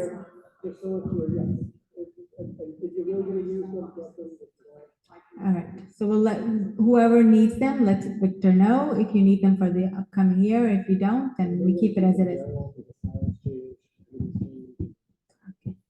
All right, thank you. And everything else is things, and does anybody else have any suggestions that she should change? I think this would probably be the last one, the last budget before. It's the last one, so if anyone has any comments, speak now or forever hold your peace. I think one thing that would be helpful, I don't know if all of us know how much is in our allowance. Like, I don't know if, I don't know how much and I think the president gets a little bit more. Yes, 200. Yeah, so you don't have to do it now, but at some point, if you could let us know within this comprehensive budget, what each of us. Yeah, I would also let members know that you are entitled to reimbursement for internet expenses for each month, up to, I think it's $45. I'm not sure, I have to check. It's 160 per month allocated per member. No, but you can, but there's a certain limitation on how much you can put down for like internet. Okay. For the childcare, exactly. Okay, I mean, the total would be 160, so there might be a breakdown. Yeah. I'll get that number for you. Make a motion to approve the proposed budget as amended. Me, I would. Let's do a roll call. Okay. Yep, Tree Bupper, yes. Allison Bowen, yes. Danielle Agarov is absent. Gavin Healy. Charles Love, yes. Maud Marin, Sonal Patel. Abstain. Jessica Savage, yes. Sarah Schechter Ehrenberg, yes. Sabina Serenise, yes. Leonard Silverman, yes. And Craig Slutskin is a yes. So that is 9-2. 902. It passes. Okay. Thank you for your work on that. We did get a notification from FACE that if you do have, or you are seeking reimbursement, to try to put it in. Again, I'll get the forms out to people. Next item is the bylaw proposal. We put this over from last time on certain issues. We voted on some. I thought I saw on a prior working business meeting agenda, the 210 issue was mentioned. Oh, okay. So what bylaw proposals remain? It was the addition of 210, the local language at the end of the 210. Okay, do we want to discuss that now, or do we want to just table it for next? Okay, so let's have a discussion. Let's have a discussion. So.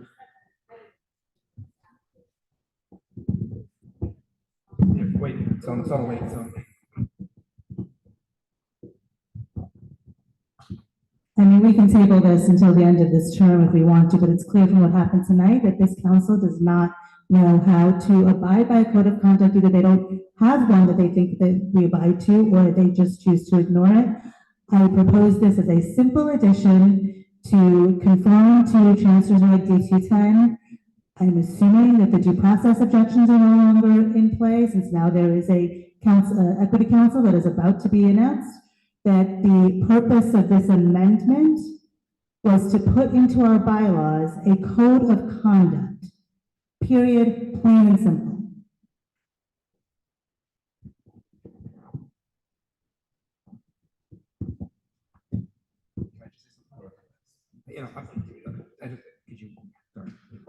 The only comment I'm going to make is we're subject to D210 no matter what. So I don't see why putting it in the bylaws is necessary. And if D210 is ever changed and we're now going to be subject to D211 or D5000, then we'd have to revisit it anyway. We're subject to a lot of different regulations and rules. I don't necessarily know why we have to actually say in here we're subject to something that we're already subject to. Let me think. Yeah, and again, we've had discussions in the past at other bylaw meetings on specific language, some of which we agreed on, some of which we didn't agree on, but we never did the changes. I agree. I think it's pretty self-explanatory. It's just self-evident, and I don't think it's necessary to include, but, so would you like to make a motion to amend the bylaws to include the language that, who wants to speak? Sorry.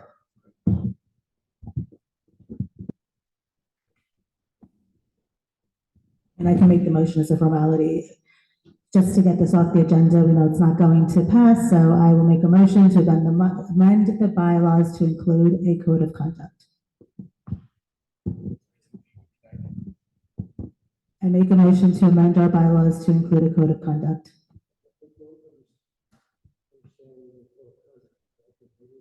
Yes, amend per the actual language that is in front of all of us right now.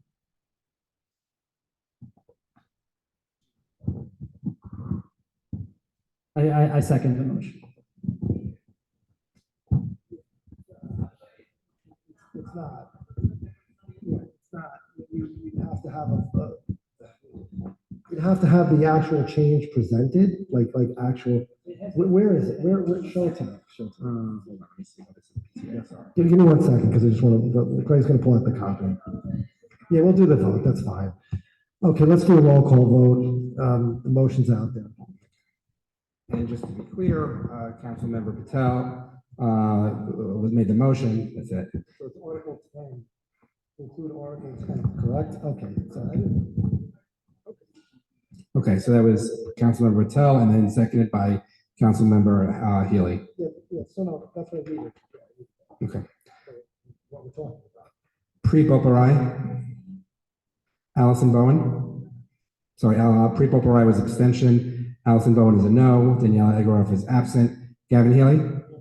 Gavin Healy is a yes. Charles Love? Charles Love is a no. Maud Maron? Maud Maron is a no. Sonal Patel? Sonal Patel is a yes. Jessica Savage? Jessica Savage is a yes. Sarah Schechter Ehrenberg? Sarah Schechter Ehrenberg is a yes. Sabina Saranese? Sabina Saranese is a no. Leonard Silverman? Leonard Silverman is a no. Craig Slutskin is a no. So it fails 4 to 6 to 1. Okay. Next item on the agenda is location for meetings 2023, 2024.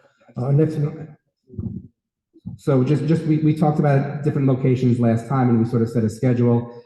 Victor's been hard at work trying to get those places. Some things are available, some things are not. So that just, we don't have answers today for everything, but it is a little bit in flux, but we'll communicate with everybody just to make sure, and we're trying to make sure everything is accessible and we're not always uptown, we're always downtown, but we're working on it.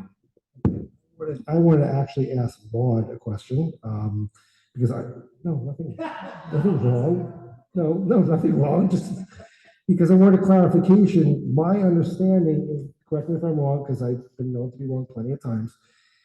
I thought that the February meeting was going to be our forum with the chancellor, not a separate individual meeting. Do you remember how it was done in the past? CECD2 in the past has combined the town hall and our calendar meeting and our convention meeting. I personally support doing that. Yes. The chancellor's meeting lasts for 1 hour. And so it takes up one additional day out of your month, whereas if you separate them, it's 2 additional days, 2 additional childcare concerns, 2 additional chancellor's meeting. Chancellor meets literally at minute 59 and a half.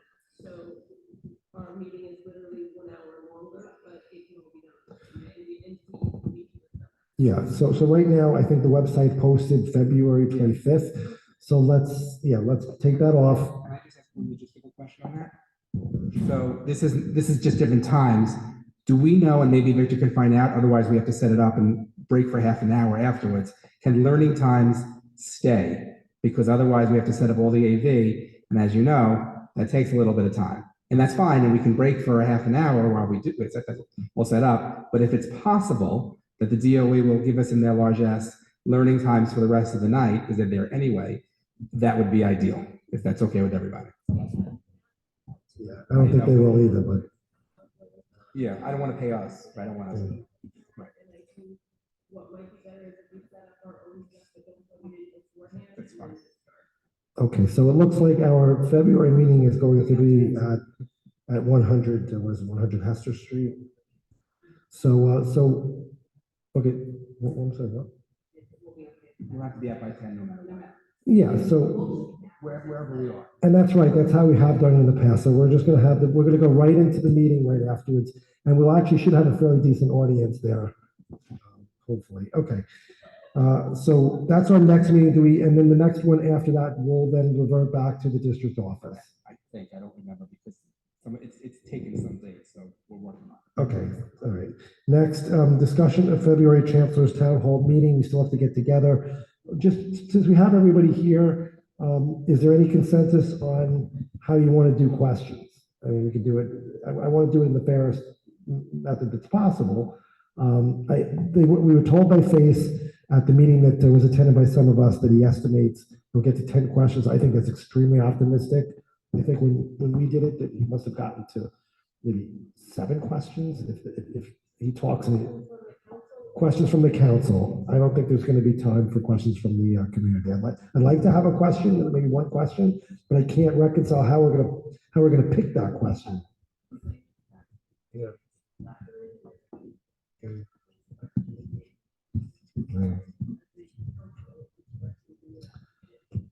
We could do that. Does that work for everyone?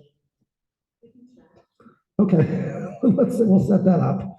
And try to pick different areas. We'll work out different questions from different areas. Okay, things are moving quite well. Okay, school liaison updates. Anyone? Okay, committee updates. We already had them. New business. I have 3. And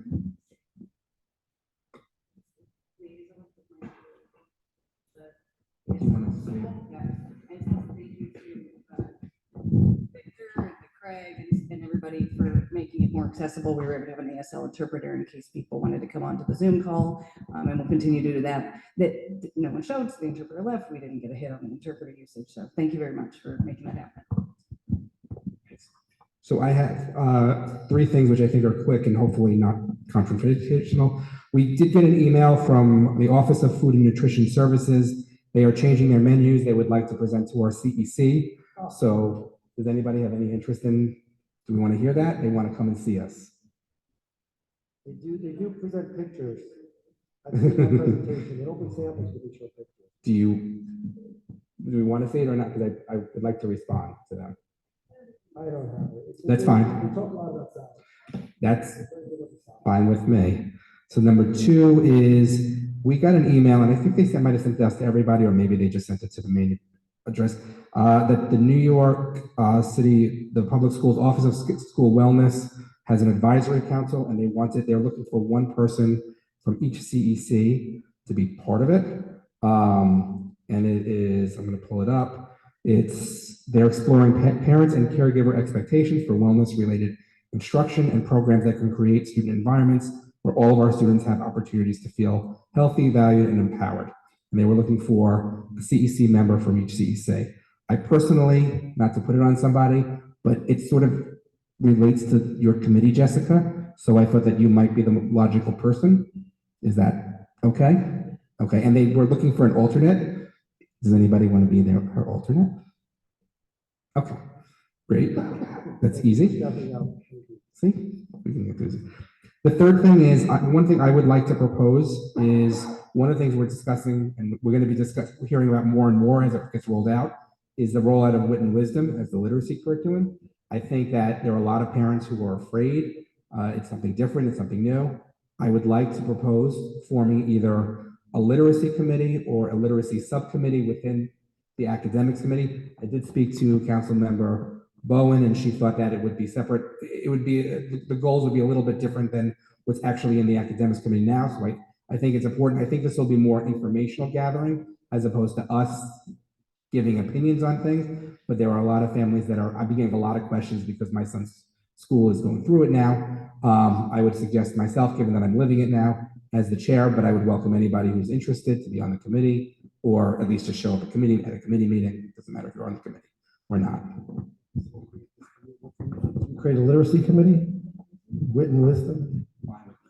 And it could be a committee or a committee. think it doesn't, I think it's separate from. Can we agree on what it wanted to be named? The Len Silverman? No.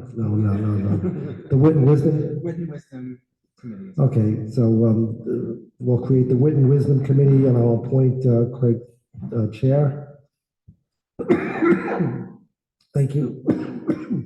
That's it. Okay, any other new business? Okay, motion to adjourn. All in favor? Motion adjourned. If the interpreters will come up, we'll take care of your paperwork. Thank you. Good night, everyone online. And we'll stop the recording.